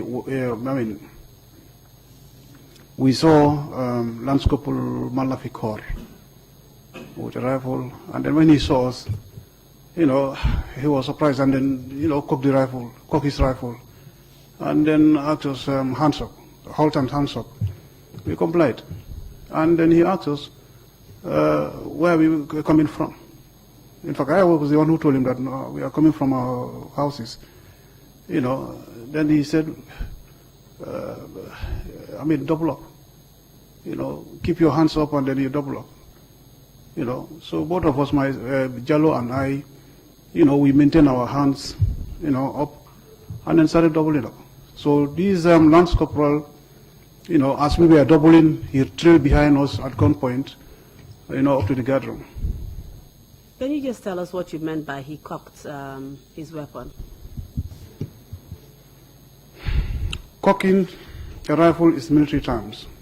Now, the mechanism that is involved there is like once you cock, that is getting the working parts of the rifle back and release them forward. So it is a process of making a rifle to be ready for firing. So in that process, there is that long, metallic box that is attached to the rifle, is called a magazine, that contains the rounds. So once you cock, you get the working parts already. As you release it, it will take along a round and push it inside the chamber. Then it is ready to fire. So if you squeeze the trigger, the round will move out. So he was ready to shoot at you if necessary? Very well. You also mentioned that he asked you to double up. Can you please explain to us civilians? The word double up is like to double your walking pace. If you are moving like this, tap, tap, tap, then you double it. Tap, tap, tap, tap, tap. So meaning that you are running. So that's what you mean by, say, double up. So this is another instance of a junior officer giving you instructions and in fact making you run. Very well. So you had your hands up and you were running under a gunpoint? Yes, ma'am. What time was this? It was in the morning, between the hours of 7:30 and 8 o'clock. What happened next? We doubled from Bahamas, accommodation line, to the guard room, straight to the guard room, because he asked us, we have to move up to the guard room. So we were being doubled from the Bahamas, Jallo and I, to the guard room. When you got to the guard room, what did you observe? First, the environment was chaotic. We saw a lot of soldiers with their weapons, both different phases, because the environment was chaotic, and then we were asked to, enter the guard room. So when we entered the guard room, an order was given, but actually I don't know who gave out the orders. That is to say, we are to be locked up. So once we enter in the guard room, we are being searched. I could remember Jallo was holding a notebook, a diary sort of. He was holding a diary. Who is Jallo? Sorry to interrupt. Jallo. That is Sergeant Major Jallo, M.A. Jallo. He is now the Director of Intelligence. So we were being, processed at the guard room, searched, and finally, pushed into the cells. Can you just go back a little bit? When you were at the guard room, did you see anybody that you knew? Yes. As soon as we entered in the guard room, the first person that I saw was the duty provo, who happens to be Kopul Boajame. Because he being the duty provo, at least I expect him to be there. So, but the guard room was full, and you could see a lot of soldiers there. So, I cannot remember who and who, but where people were, people were so talking, all over. But I could remember, somebody giving instructions that let them be locked up, be detained. Were there other soldiers from other barracks apart from Yundum? Yes. The sergeant, the couple Buba Jame you mentioned, was the same provost and soldier who had repeatedly warned you before. Is the same person you're mentioning? Yes. So when you got into the guard room, you said an order was given for you to be detained. Is that correct? Yes. And what happened next? Yes, we were being detained, and as soon as I entered the cells, I found the CO inside. So, can you just tell us who the CO is again? Pardon? The name of the CO, just remind us. That is Captain Marong, Maudu Marong. As soon as I entered, I found Captain Marong there. And then, as soon as he saw me, he said, RSM, how comes that this thing was happening and he did not inform me? So we were just posed inside, and then the door was locked. But when he told me that, I said, sir, I sent a driver looking for you last night. And that was Jalo, the driver you mentioned, with the same provost couple, Buba Jame, who went to search for him. Is that correct? Yes, ma'am. Who gave the order for your detention? Like I said, I cannot remember. I don't know who must have given the orders to be locked up. So, and then when Marong prompted me with that question, that is to say, how comes that this thing was taking place, I did not inform you. I said, sir, I sent somebody to inform you, and then I have made all possible efforts. And then based on that, I think my action is in accordance with one of the sections in the Gambia Armed Forces Act. Chairman, can you please allow me to quote this section? Council, is that okay? It's okay with us. It's fine. Can you just perhaps quote it in summary? Okay. Thank you. My action is in accordance with section 47E of the Gambia Armed Forces Act 1985. That reads, and I quote, a person being aware of an actual or intended mutiny does not without delay inform his superior officer thereof, commits an offense, and in conviction is liable to face various charges. That is in the Gambia Armed Forces Act 1985.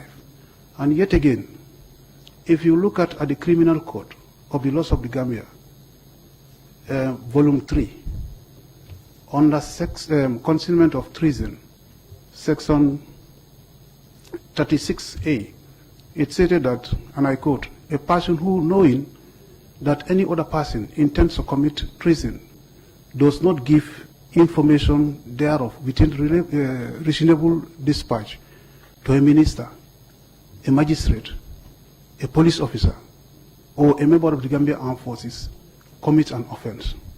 So it is based on that I acted in that manner, because I know if I had not acted in that manner, I could have been hooked up by these same sections at the end of the 11/11 episode. So what you're trying to say is that basically your efforts to locate your CO, Marong, was in line with what was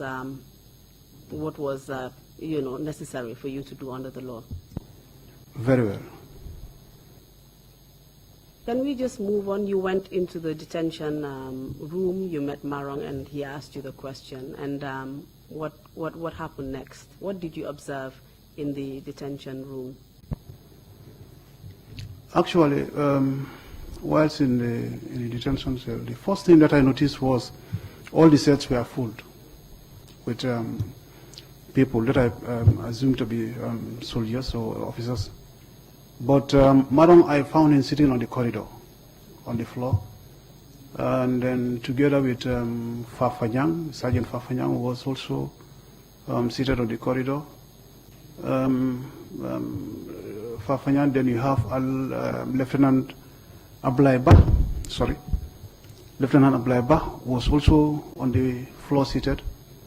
Then obviously I went inside with W2 Jalo, M.A. Jalo. So these were the people that I realized seen on the corridor of the cells. So you were not put into the cells, you were detained along the corridors? Yes, simply for the fact that the cells were full. So we were just parked inside, and then I saw Marong seated on the floor along the corridor. So we also joined him and then sat down. How many people were in the cells? Oh. What I mean by the cells were full, definitely I cannot quantify the figure. Can you just briefly describe the conditions of the cells, apart from it being filled to capacity? Was there any other, anything else that you noticed about the condition of the detention cells? Yes, the cells were constructed in such a way that it's like a long structure like that. The corridor, then you have cells on the sides. Then the last cell happens to be the toilet and bathroom. Then the remaining, cells, that's where they put other officers. So simply for the fact that they were all full, we decided to sit on the corridor. What did you notice about the people that were actually detained with you? What did you notice about their appearance or about their condition? Counsel, to give you the real fact, there was total frustration because everybody was quiet. I thought maybe they were, thinking about their fates. And even myself, talking to you now, immediately when I got into that cell and then the door was locked, the only time that I spoke was when I responded to Madam, but thereafter I started thinking about what is coming next. So everybody was quiet inside. What was the appearance of other detainees? What were they wearing, for example? Beg your pardon? The appearance of the other detainees, what were they wearing? Actually, yes, we found them undressed in pants, especially Ablaiba, the one I saw sitting on the corridor. Yes, most of them were in pants. What do you mean they were in pants? Can you just describe further? Were they fully dressed, half dressed? I mean, what did they have on or what did they not have on?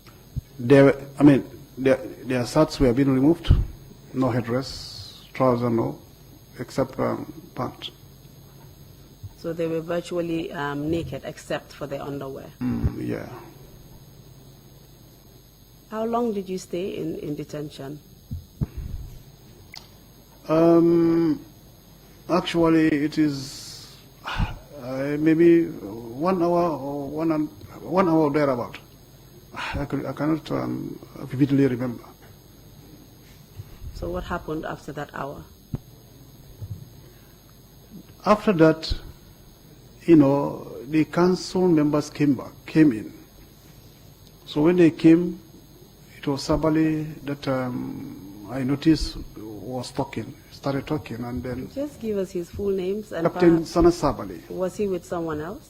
Yes, with the council members. Yankuba Ture, Sadibu Haidara, Edward Singate, captain, in fact, both of them captain. So he came to the guard room, and then first he called on the CO. Where's the CO? He asked the CO, then the CO responded from the cells.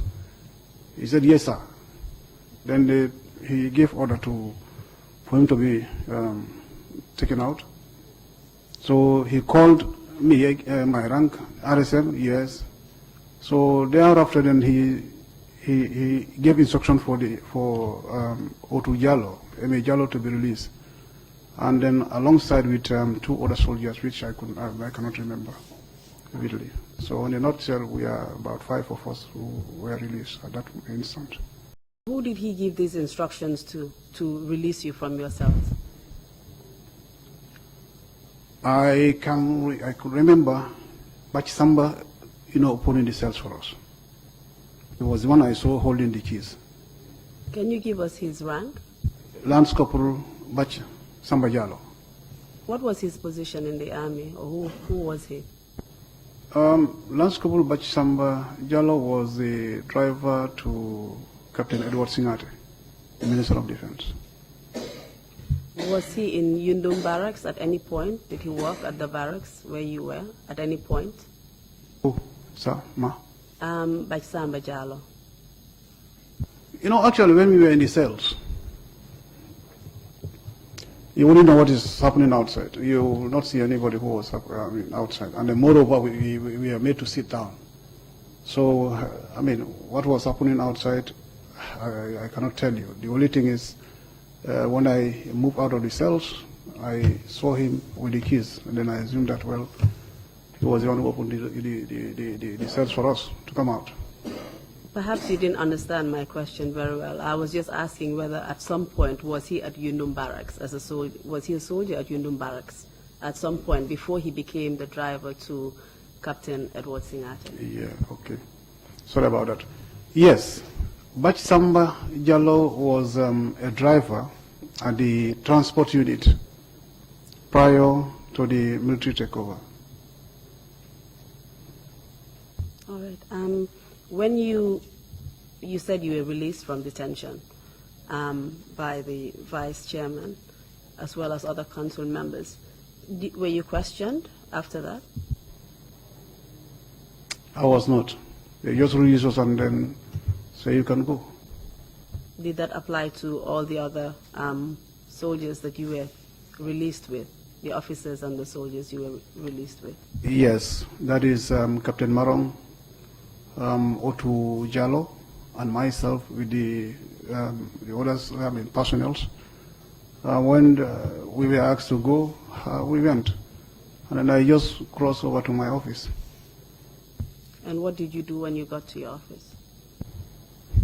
You know, that situation definitely, it got me frustrated, and then it was beyond my imagination. And then I went straight to my office. I sat down, thinking over, my experience, what, happened to me, and then also what I was seeing,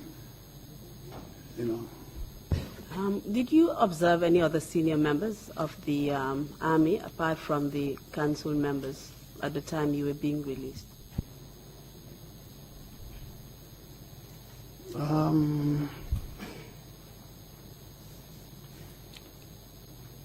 Whilst I was in my office, although yes, the council members were there, but immediately when we were released, they all moved towards the anteroom. Yes, that's where they moved to the anteroom. So at that point in time, whilst in my office, you could see a lot of soldiers there, so it became difficult for me to, focus on who was around there. The only thing is I was just in my office, under that terrible mood. Thinking about, what I went through within that short period of time, and then also what was happening, the unusual thing that was happening on the ground. Can you just share with us what those feelings were, or what those thoughts were, just in summary? Yeah, first thing is I got demoralized from the, incidents, the activities that I underwent, that Lance Couple coming to give me instruction to go and then do an action, and then also a Lance Corporal coming to, halt me and then get my hands up, make me double from Bahamas to the guard room, and then the humiliation that I got at the guard room, inside the guard room, and then finally we locked up. So, a lot of things culminated, and then, actually I feel I was humiliated, and somebody who was, appointed to be responsible of discipline. So now, junior ranks, malhandling him like that. So, where do I put myself now? Did you eventually see Marong, the CEO? When I stayed in my office for a while, because of the mere fact that Marong asked me a question whilst we were in the cells, that how comes that this thing happens and then you do not inform me? At that point in time, I could not explain to him in detail what transpires. So when I was in my office, then it came to my mind that, okay, let me go and then meet him so that I will be able to explain to him exactly what happened during that night and then prior to that. Did you meet him? Yes, when I went to the office, I did not meet him in his office. I was told, when I asked, I was told that he went to the anteroom. So I followed him there. When I went to the anteroom, I met the council members just in front of the anteroom. Then I saw Sana Sabali talking on the phone. Then I saw Maron, leaning on one of the vehicles.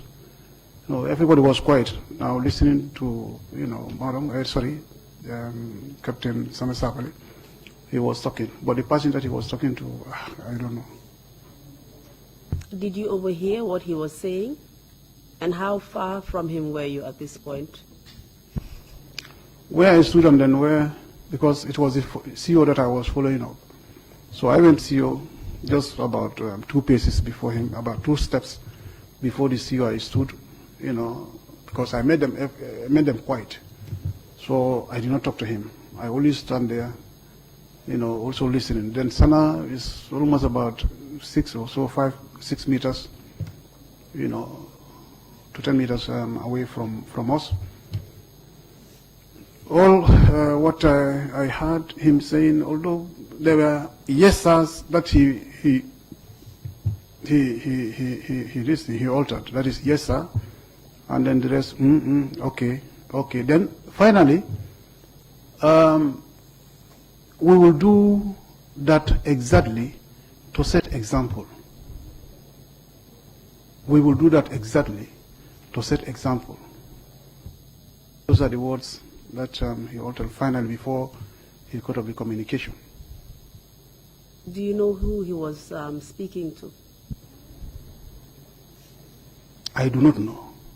But the mere fact is that he was, at that time, the number 2 person of this country, that is the vice chairman.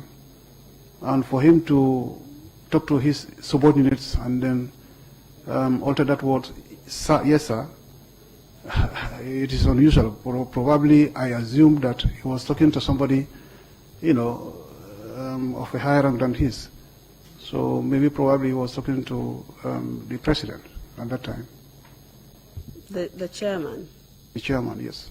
And the chairman would be the only person yes. That he would say yes sir to, or would be the only person that would be higher up in the chain of command Yes. to him. Exactly. It could only be one person that he could have been talking to, and that was Yahya Jammeh. Exactly. Can you tell us, after he said, he uttered the words that, yes, we'll do this to set an example, did he do anything else after he uttered those words? Whilst I was standing, and then immediately when he finished the conversation, the next thing that I heard was like, where is Fafanyang?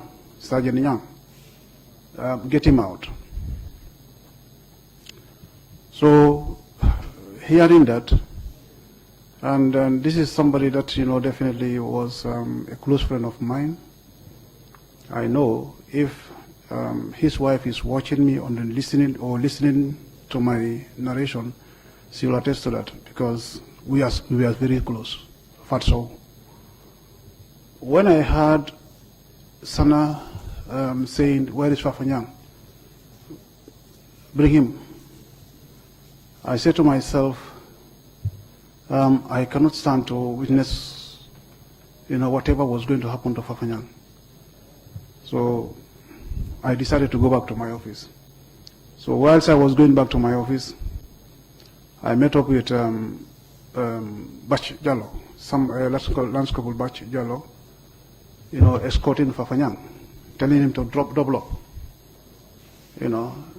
He was with somebody, that bachelor I could not remember.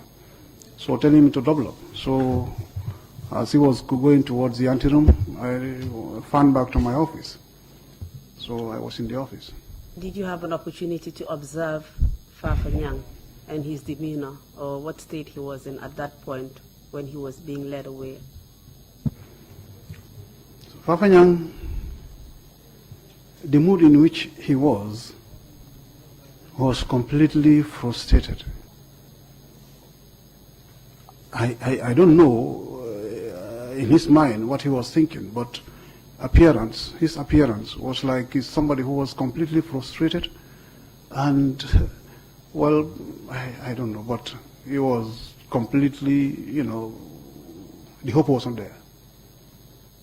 Considering the words of Captain Sanasabali that they were going to set an example, and then you see that Fafanyang was being led out, can you tell us what did you think was going to happen to him, considering the context and who he was speaking to?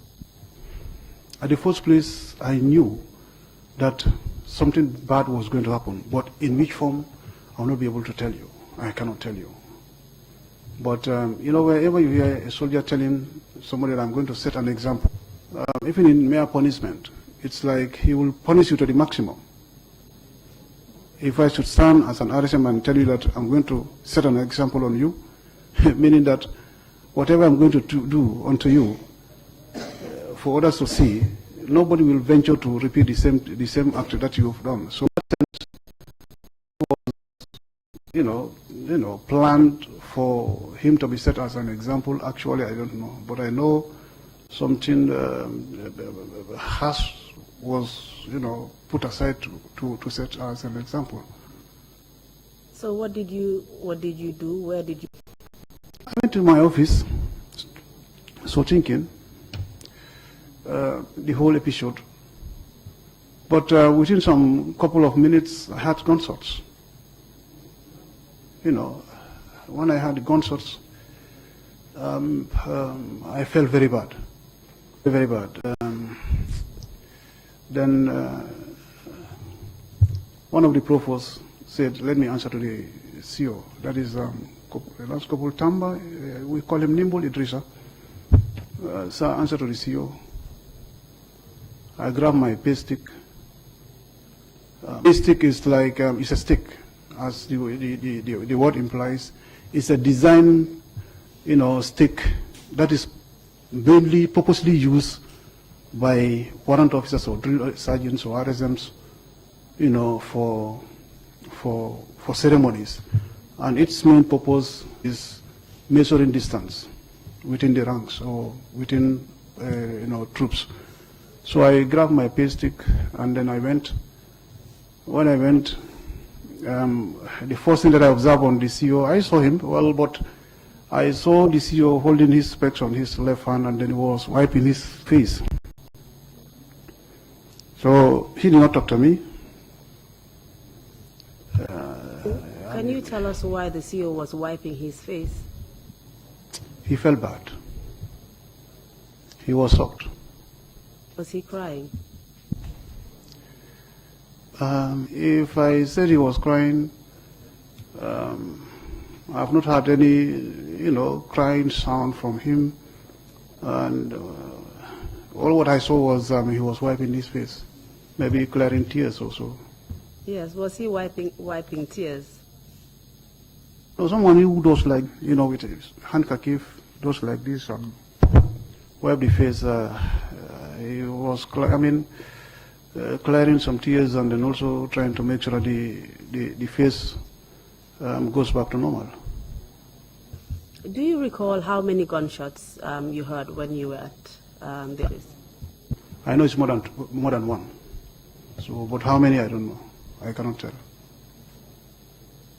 So just go ahead to tell us what happened after you saw the CEO wiping his face.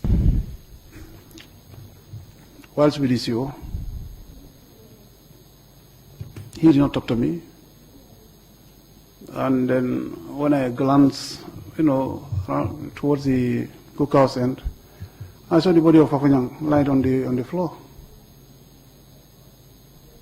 And did you, at that point, understand that the gunshots that you heard must have killed him? Very well. What did you observe about his body? One, he was lying on his back. And then I could see the blood, coming out from the back. Sorry, where was the blood coming from? The blood was coming underneath. He was lying on his back, and then the blood was coming underneath. And I cannot bear it. I could not bear it, seriously speaking. So I decided to move out. How far were you away from them?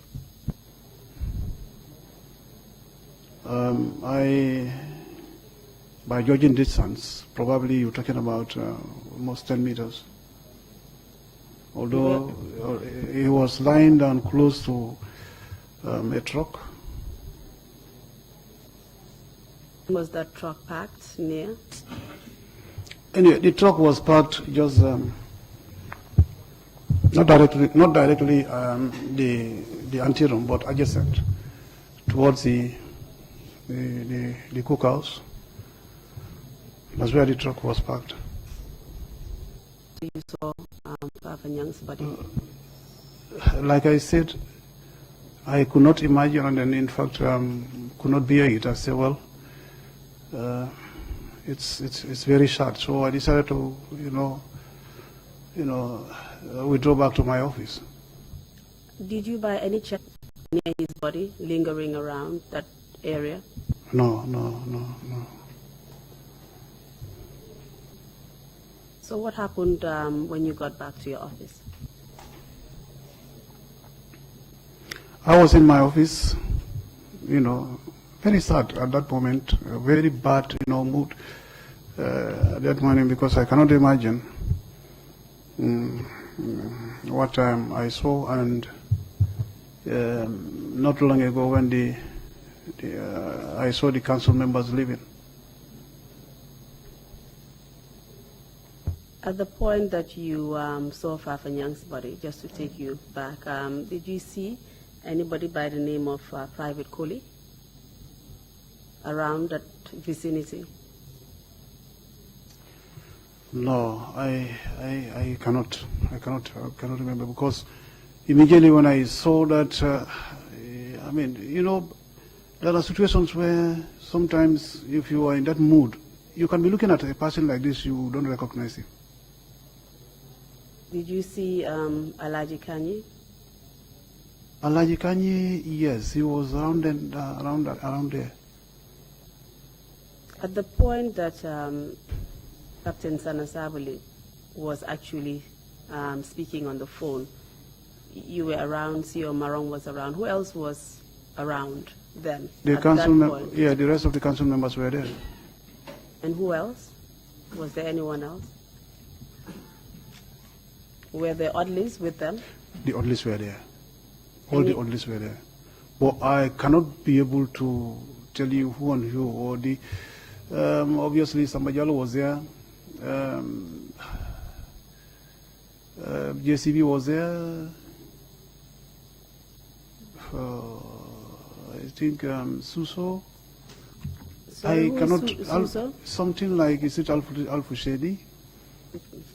Any other senior officers in the military apart from the council members? Was Babukar Jata there? Babukar Jata, that morning.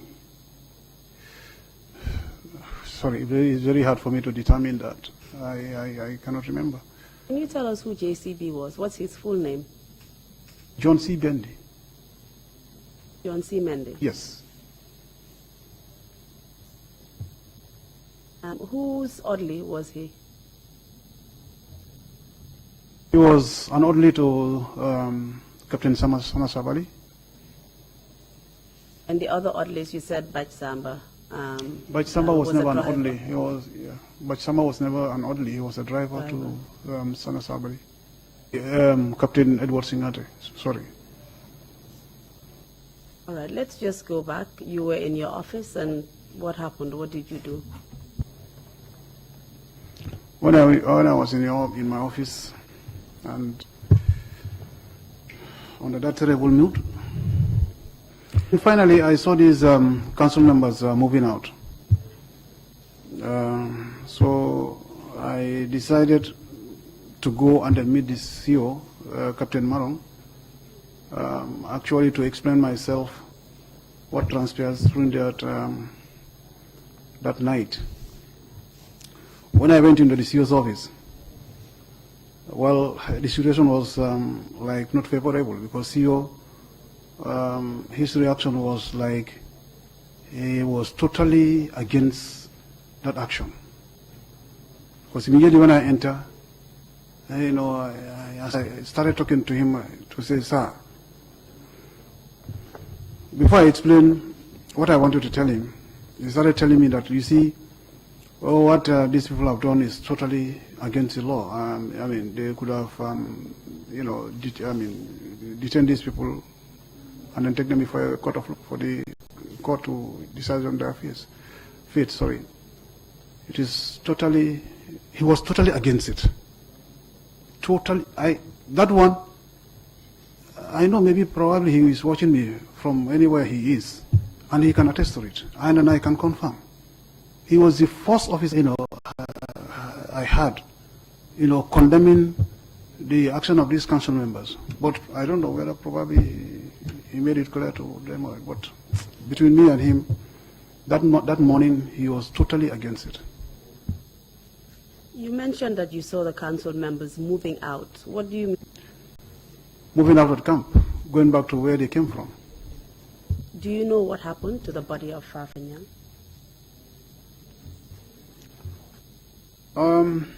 While it's in my office, I don't know anything about the body of Fafanyang.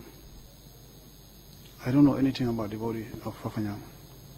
The last time you saw the body was when it was lying near Yes. the truck, near the anteroom. That was the last time you saw the body.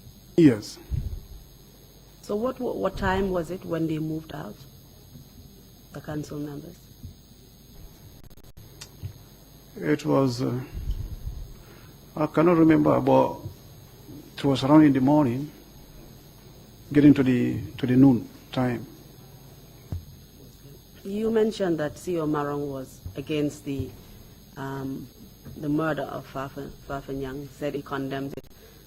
Do you know whether before Fafanyang was actually killed, any of the senior officers either tried to prevent it from happening or condemned that action? No. I don't know.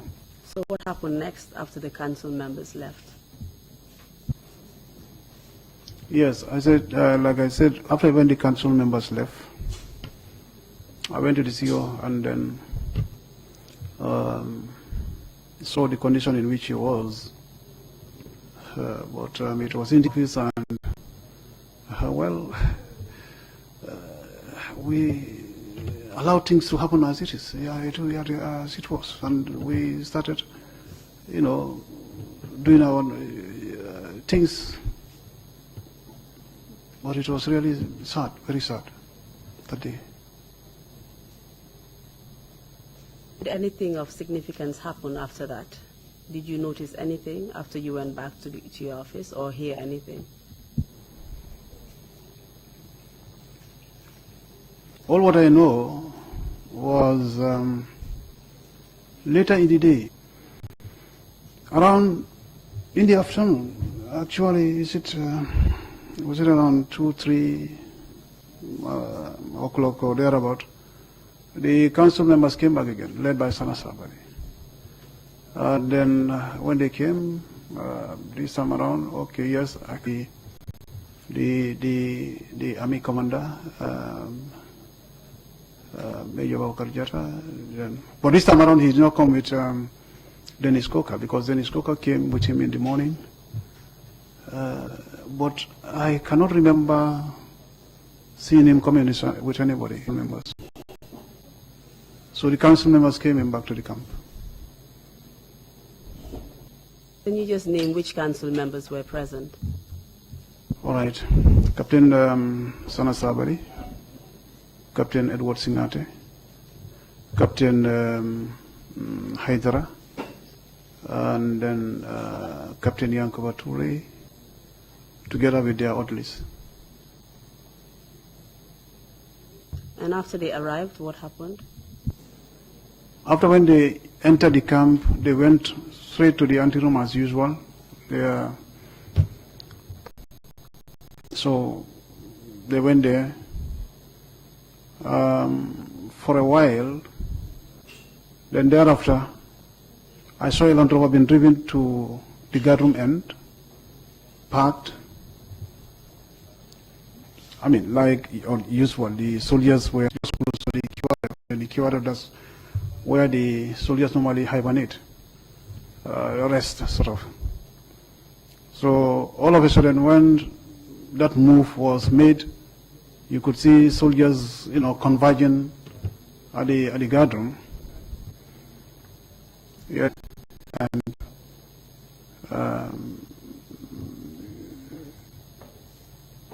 I saw officers being removed from the cells. Can you just give us a brief description about the Land Rover? Can you describe it to us? This particular Land Rover is a single cabin Land Rover.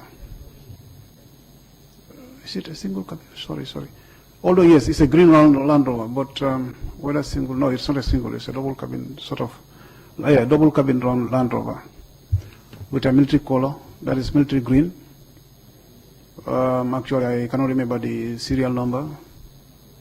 It was driven and then parked by the guard room. What happened next after the Land Rover was parked there? All right, when the Land Rover was parked there, I could see officers being released from the cells, one after the other, and boarded the Land Rover. These were the same officers that you had left at the cells whilst you were, after you had been released? Very well. Can you just please give us a list of these officers that were being removed from Shan? These officers were Lieutenant Jibril Say, Lieutenant Ablaiba, Lieutenant Buba Jame, Lieutenant Bakane Nyancho,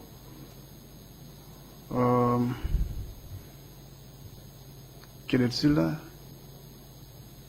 But actually, what happened was when I was in my office, it was very hard, very difficult for you to see clearly outside because of people were so gathered, later I was able to get the clear picture of what actually transpires.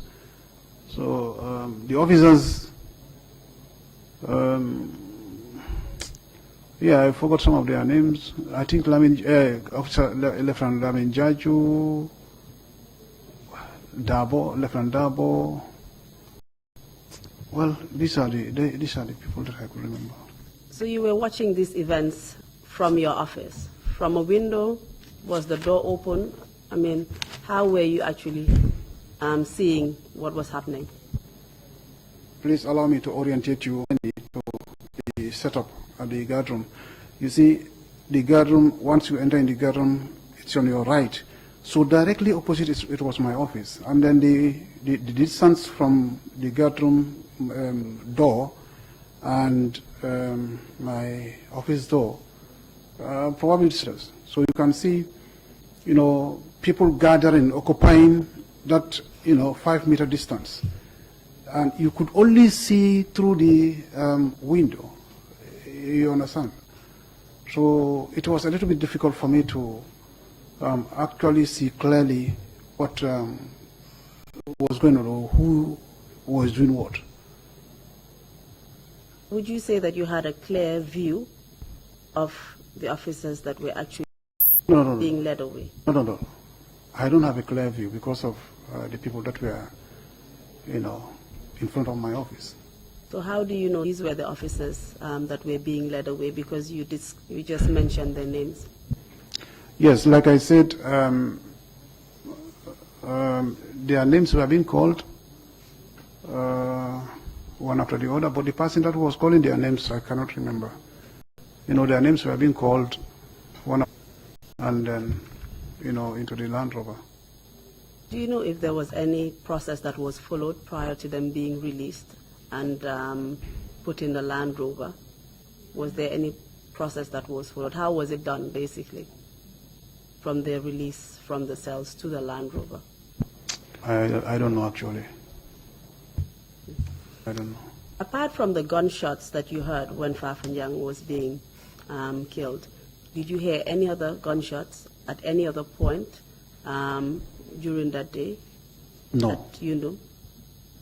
Apart from the gunshot of Fafanyang,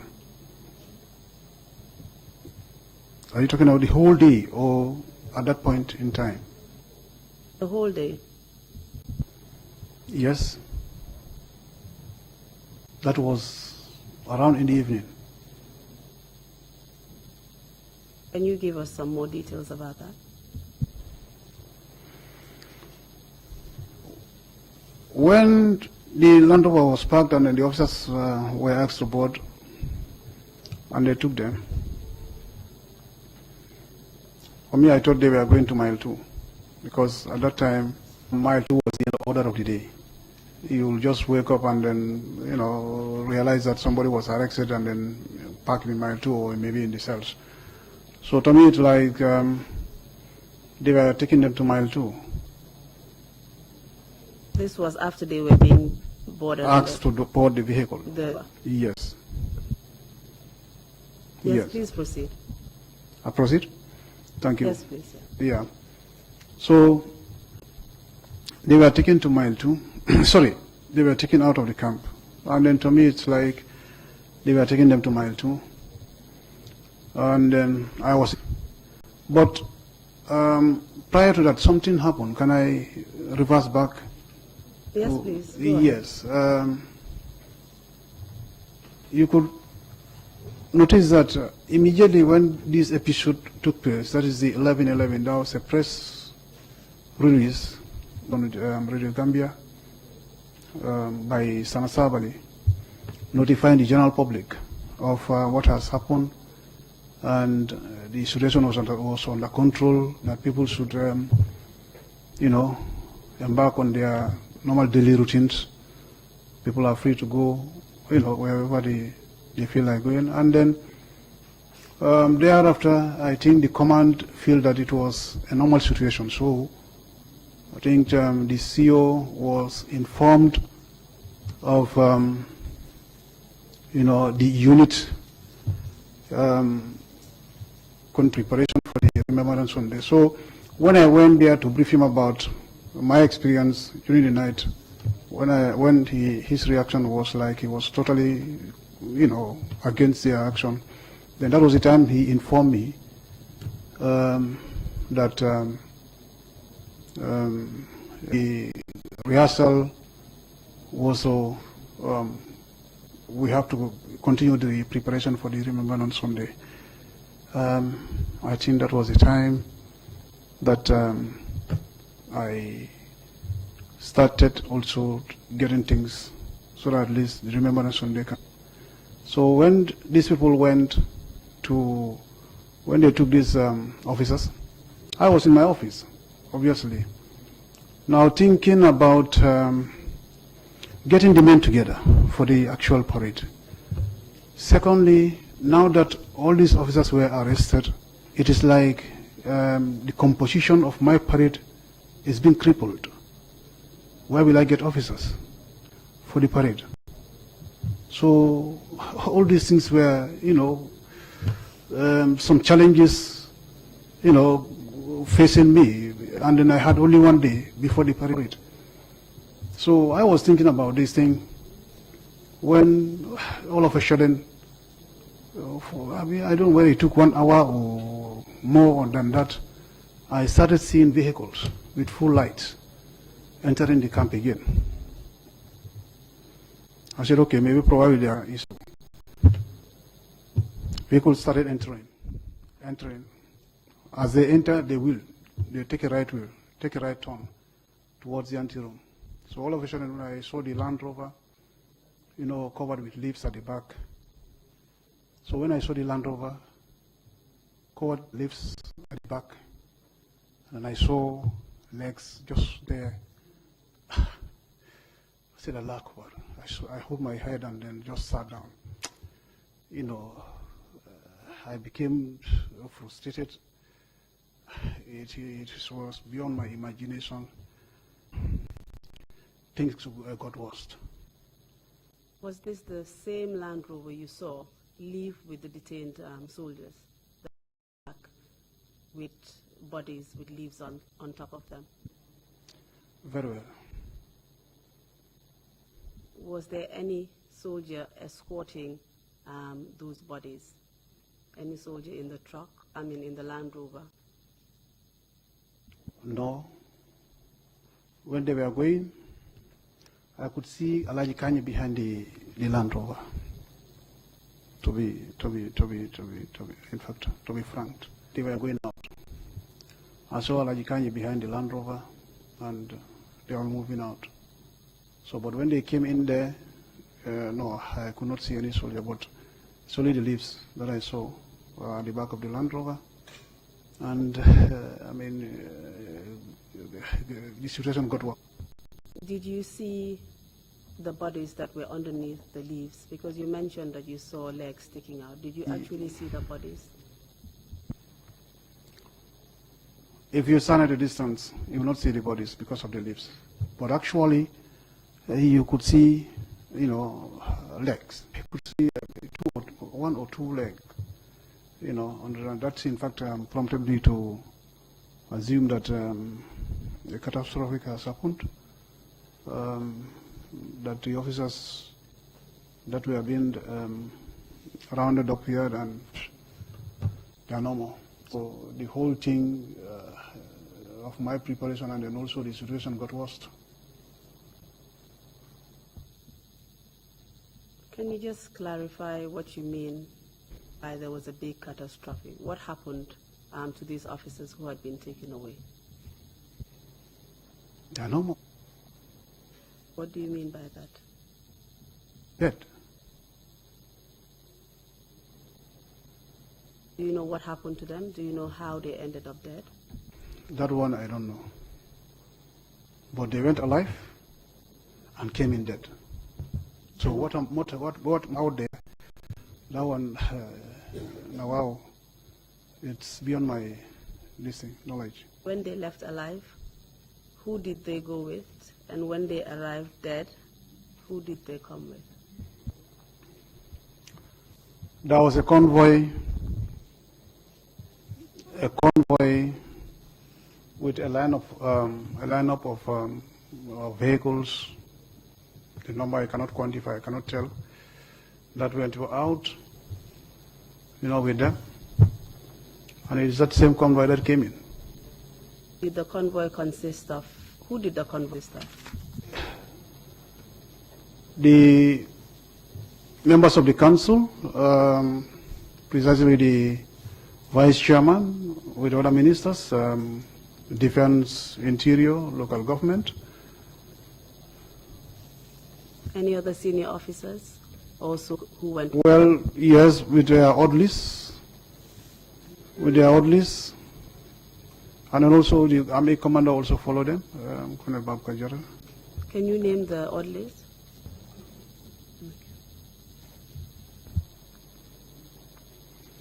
The orderlies, actually, it is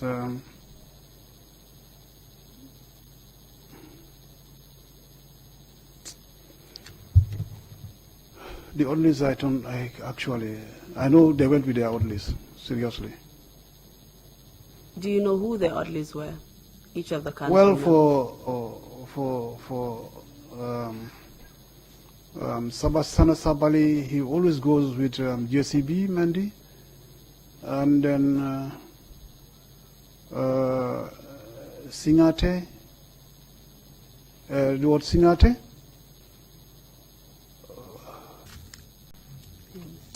Actually, for their orders, I cannot tell. You mentioned because they are not part of my, soldiers under command, so I'm not that much familiar with them. So that much. You mentioned Edward Singate. Yeah, what I mean is his orderlies, to be more precise. This is what I was in fact thinking. Who was his orderlies? I know his orderlies and then bodyguards used to be like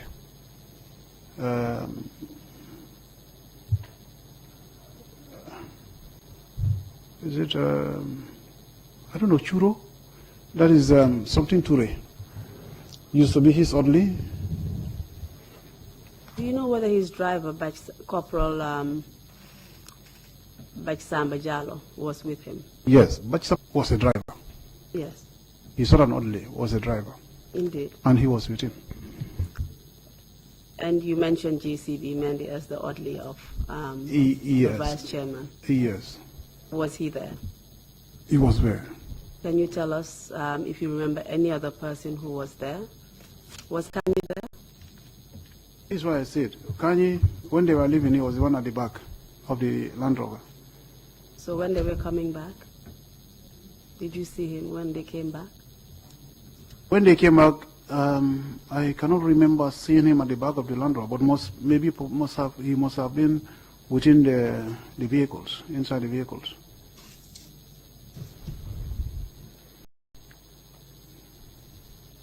Can you just tell us which council members actually came back?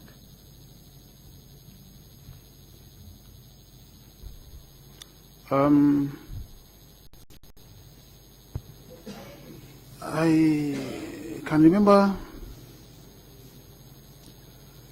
Captain Samasabali.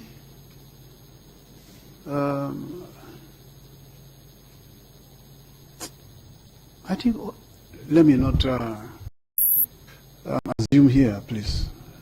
I know the council members came in back, but whether all of them came back and you have others, I cannot. That one is very difficult for me to determine that. So But apart I know, from the I know vice, Pardon? apart from the vice chairman, you cannot identify any other council member. Yeah, who this was is what I'm present? saying. Savannah Sabali, he came back. I think they all came back because, like, it's a mission that they went to carry it out. So at least they have to come back so that a debriefing can be done. I think they all came back. They all came back. Can you remember any other soldier or any other senior officer of the military who was present when they came back, when the council members came back? Yeah, I know the Miami commander must have came back with them since they returned back to the camp. Well, I think so, the Army commander. Let's go back to the bodies that you saw. Anything about the bodies? Did you see anything? Like I said earlier on, when they came, then I was in my office. And then they went towards the anteroom.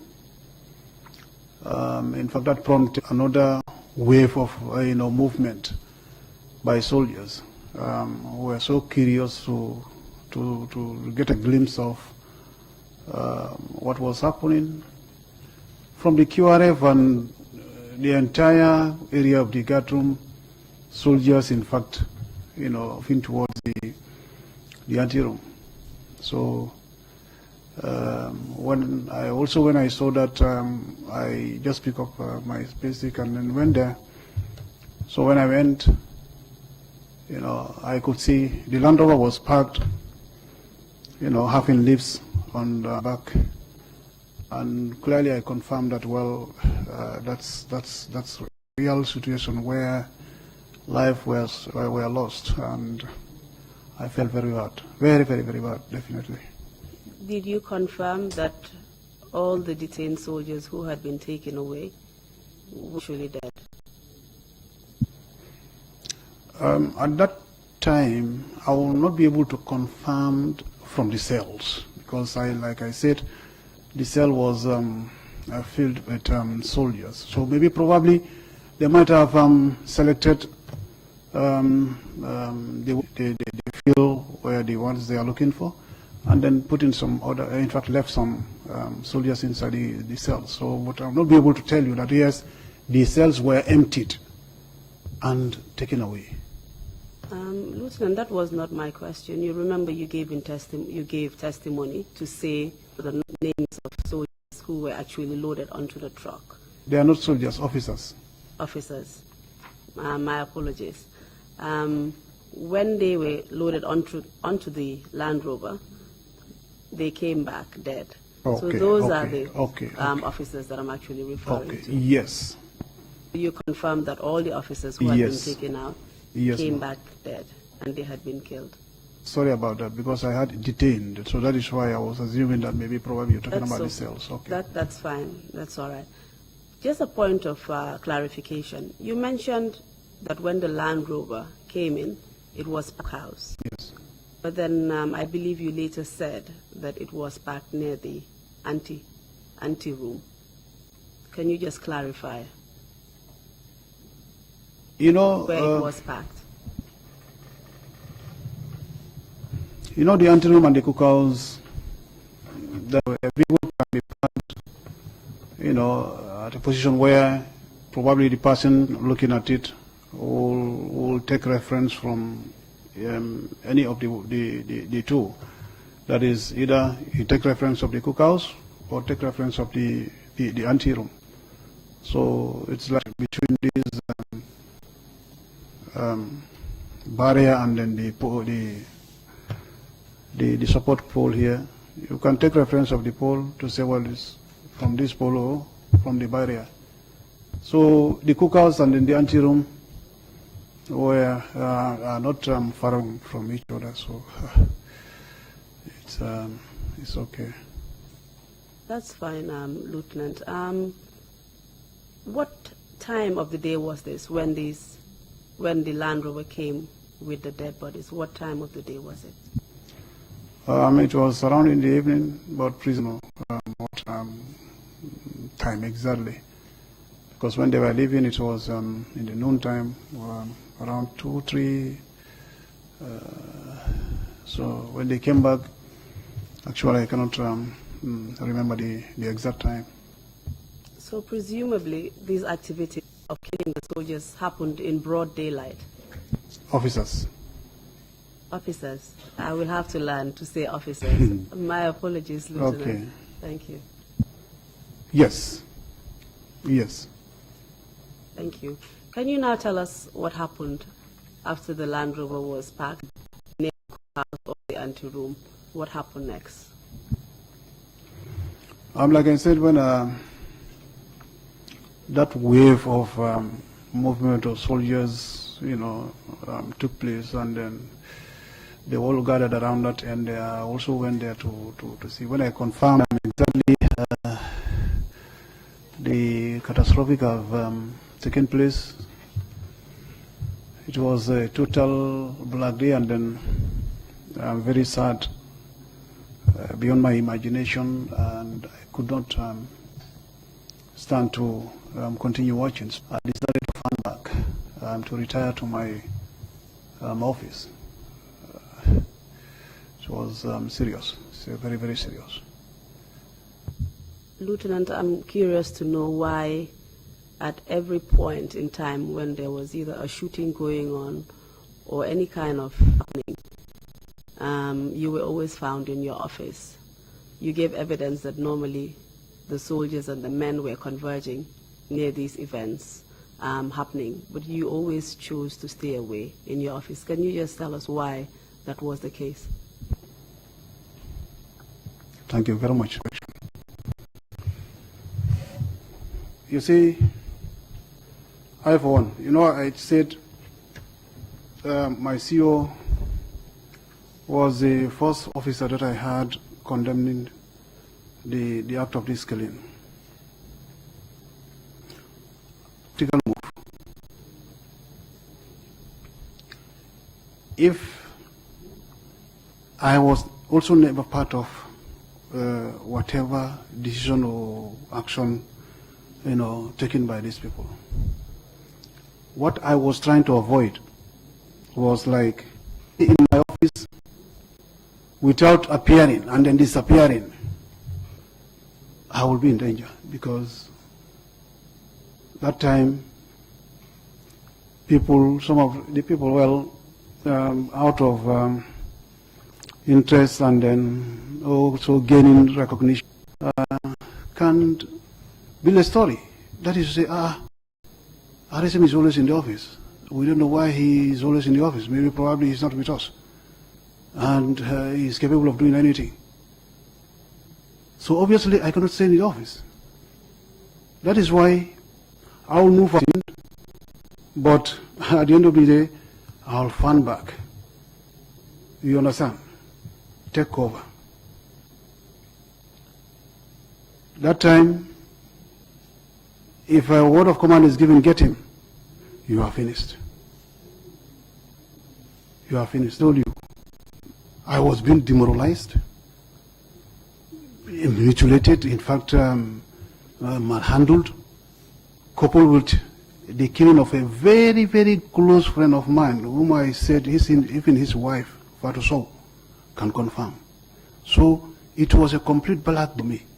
And for that purpose, I cannot keep remaining in my office. So this is why I appear and disappear, to be quite honest.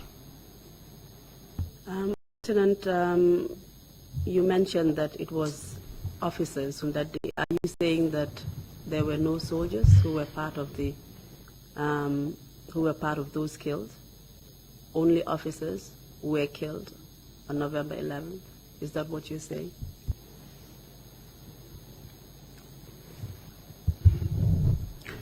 Sergeant Fafanyang is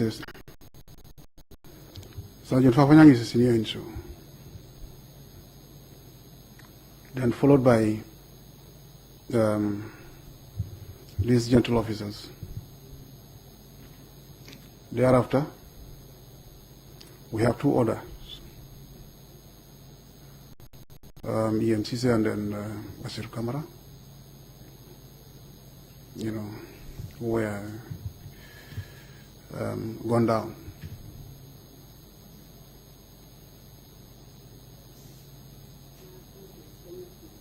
You please. Can you continue? Yes. So when I fan back to my office,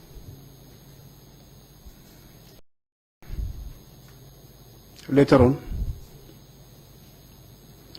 Bashiru Kamara, Bashiru Kamara, and then Sergeant EMCC were also requested by the council that they should be taken out from the cells. So when all the other officers who had been taken out previously, when the other officers who had been taken out were taken away, there were still people remaining in the cells? Yes. They're the only two soldiers remaining.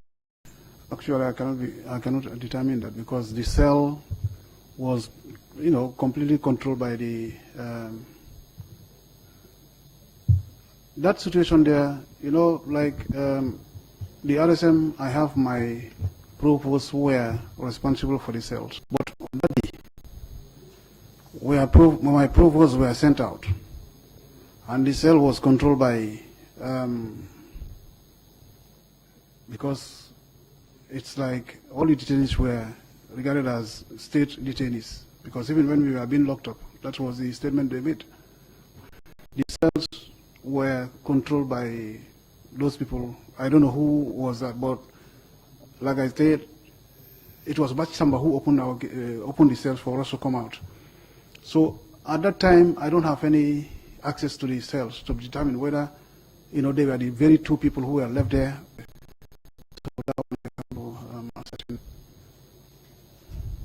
Thank you very much, Lieutenant. I think this is a good place just to stop your testimony and inquire from the commissioners whether you have any questions for you. Thank you. Mr. Chairman, can I hand over the witness to you? Thank you very much. Are there any questions from any members of the council? Bishop, you have the floor, please.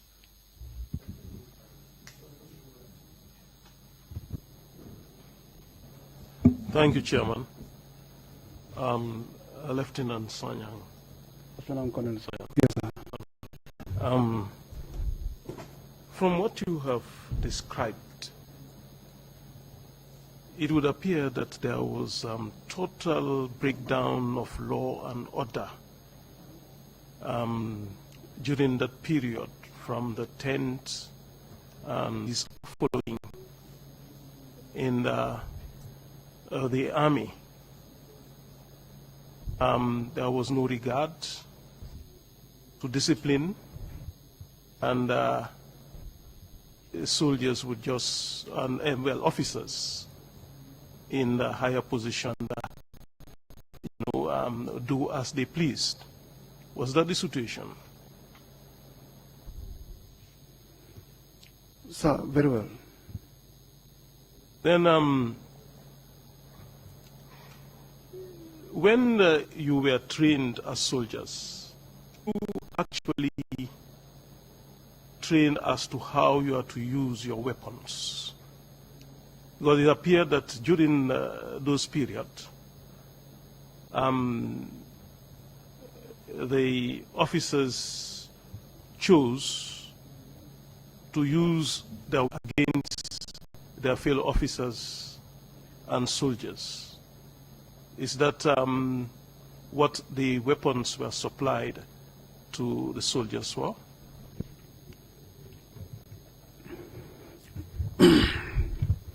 Thank you, sir, for your question. The issue of breakdown. Actually, there was a total breakdown, as you mentioned, because at that point in time, some of us, we don't remember who was responsible, but at the end of the day, when the council was out there, then we have our, the army, organogram, where we have a commander out there who should be giving orders for follow up and give their own instructions. But it was completely dormant. So we were not receiving any instruction. Only seen actions being taken by junior ranks and supported by events here and there. And then coming down to the use of weapons, actually soldiers are trained to handle weapons and then make good use of weapons their duty, provided that there was a lawful order that was passed. Because a soldier, before you release a shot, or even an officer, before you release a shot to aim at either inflicting injury or taking the life of an individual or even an animal, there must have been an order to do that.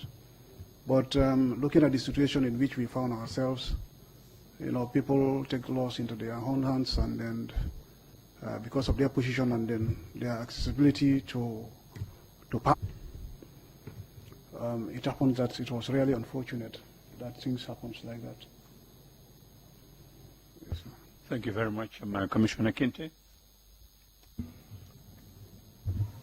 Commissioner Kinte, Sanyang, your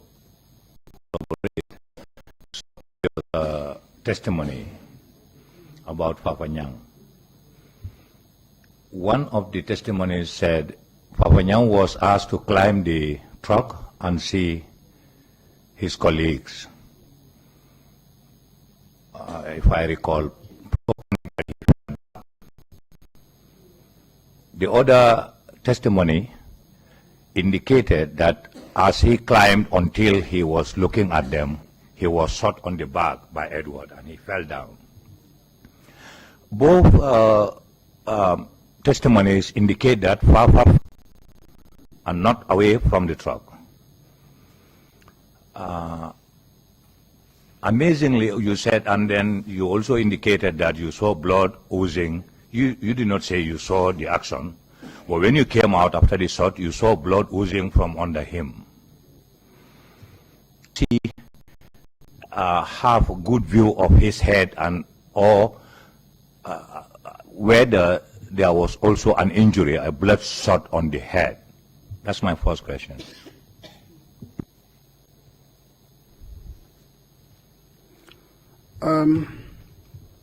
clear view means that you have to get closer to the object, or probably the body. But like I said, I just saw the body from a distance.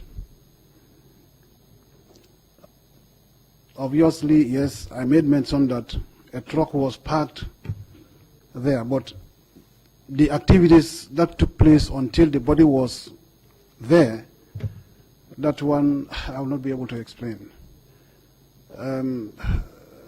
So I observe, or it has never came to my mind to, concentrate on particular parts of the body. That is to say, either to look on the head, what, even from far, what happened to the head, or what happened to the back, or what happened to the chest. No, I only saw the body like that. That's it. I felt bad. Yeah, but then the body was just next to the truck, is it? Yes. And that the moment you had the shot, and you're coming out to find the body at the truck, did that take up to 5 minutes or so? No, it took more than 5. I couldn't, but it took more than 5 minutes, because when the shots were fired, I did not jump at that instant. Okay. I was in my office, So thereafter, later in my mind, that well, let me go and then see what must have happened. So, and then during that time, I assumed that a lot of things must have happened. Whether the body was moved, or immediately when he was shot, that's where he fell down. That's where I found him. Or definitely I cannot. It took some time for me to reach at that point. What, around the truck? Yes, Okay. the truck was parked there. Okay. The second question is, point is, you told us Basiru Kamara and EMCC were also gone down this time itself. But you did not make any narrative so that we see a picture of how they were gone down, if you had any opportunity to see. Mr. Chairman, I have not mentioned that during my narration here. Commissioner Kinte, that question preempts testimony that is to follow. Okay. If you do not mind. No, I don't. I don't. I don't. The third thing is, when you started counting the names of those you remembered who were taken to the forest, taken away for execution. I was counting along with you, if I am right, put me right, up to 7 persons. But it did not include Lieutenant Aliuba and Lieutenant Abdullah Ba. I'm not sure whether these 7, those 2 will add, because you told us along the corridor found Lieutenant Aliuba half naked, sitting along the corridor with others, and you joined them. I just want to know whether they were included, and did it mean the number went up to 9 or 10 or so? Sir, a point of correction, sir. I did not mention, probably if I mention it's a slip of tongue, it's Abdullah Ba. Abdullah Ba, yes. Abchoping. Yeah. Yes. During my explanation, I said the people that were taken to the Land Rover, actually, I don't have a clear view them individually. But it's like, it has taken a long time. It's like names that were being called are the ones that I was trying to recall. But definitely, I was not standing neither to determine to the list that were being called to know who and who was in the Land Rover. But in your memory, how many people did you think were involved?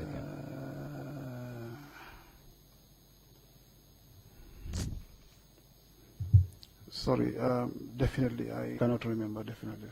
Okay, thank you. Thank you very much. There are no further questions.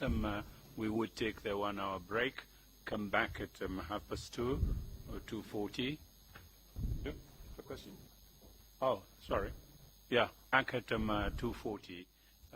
Take the 1 hour break, and we will continue with the witness. Thank you very much. Meeting is adjourned.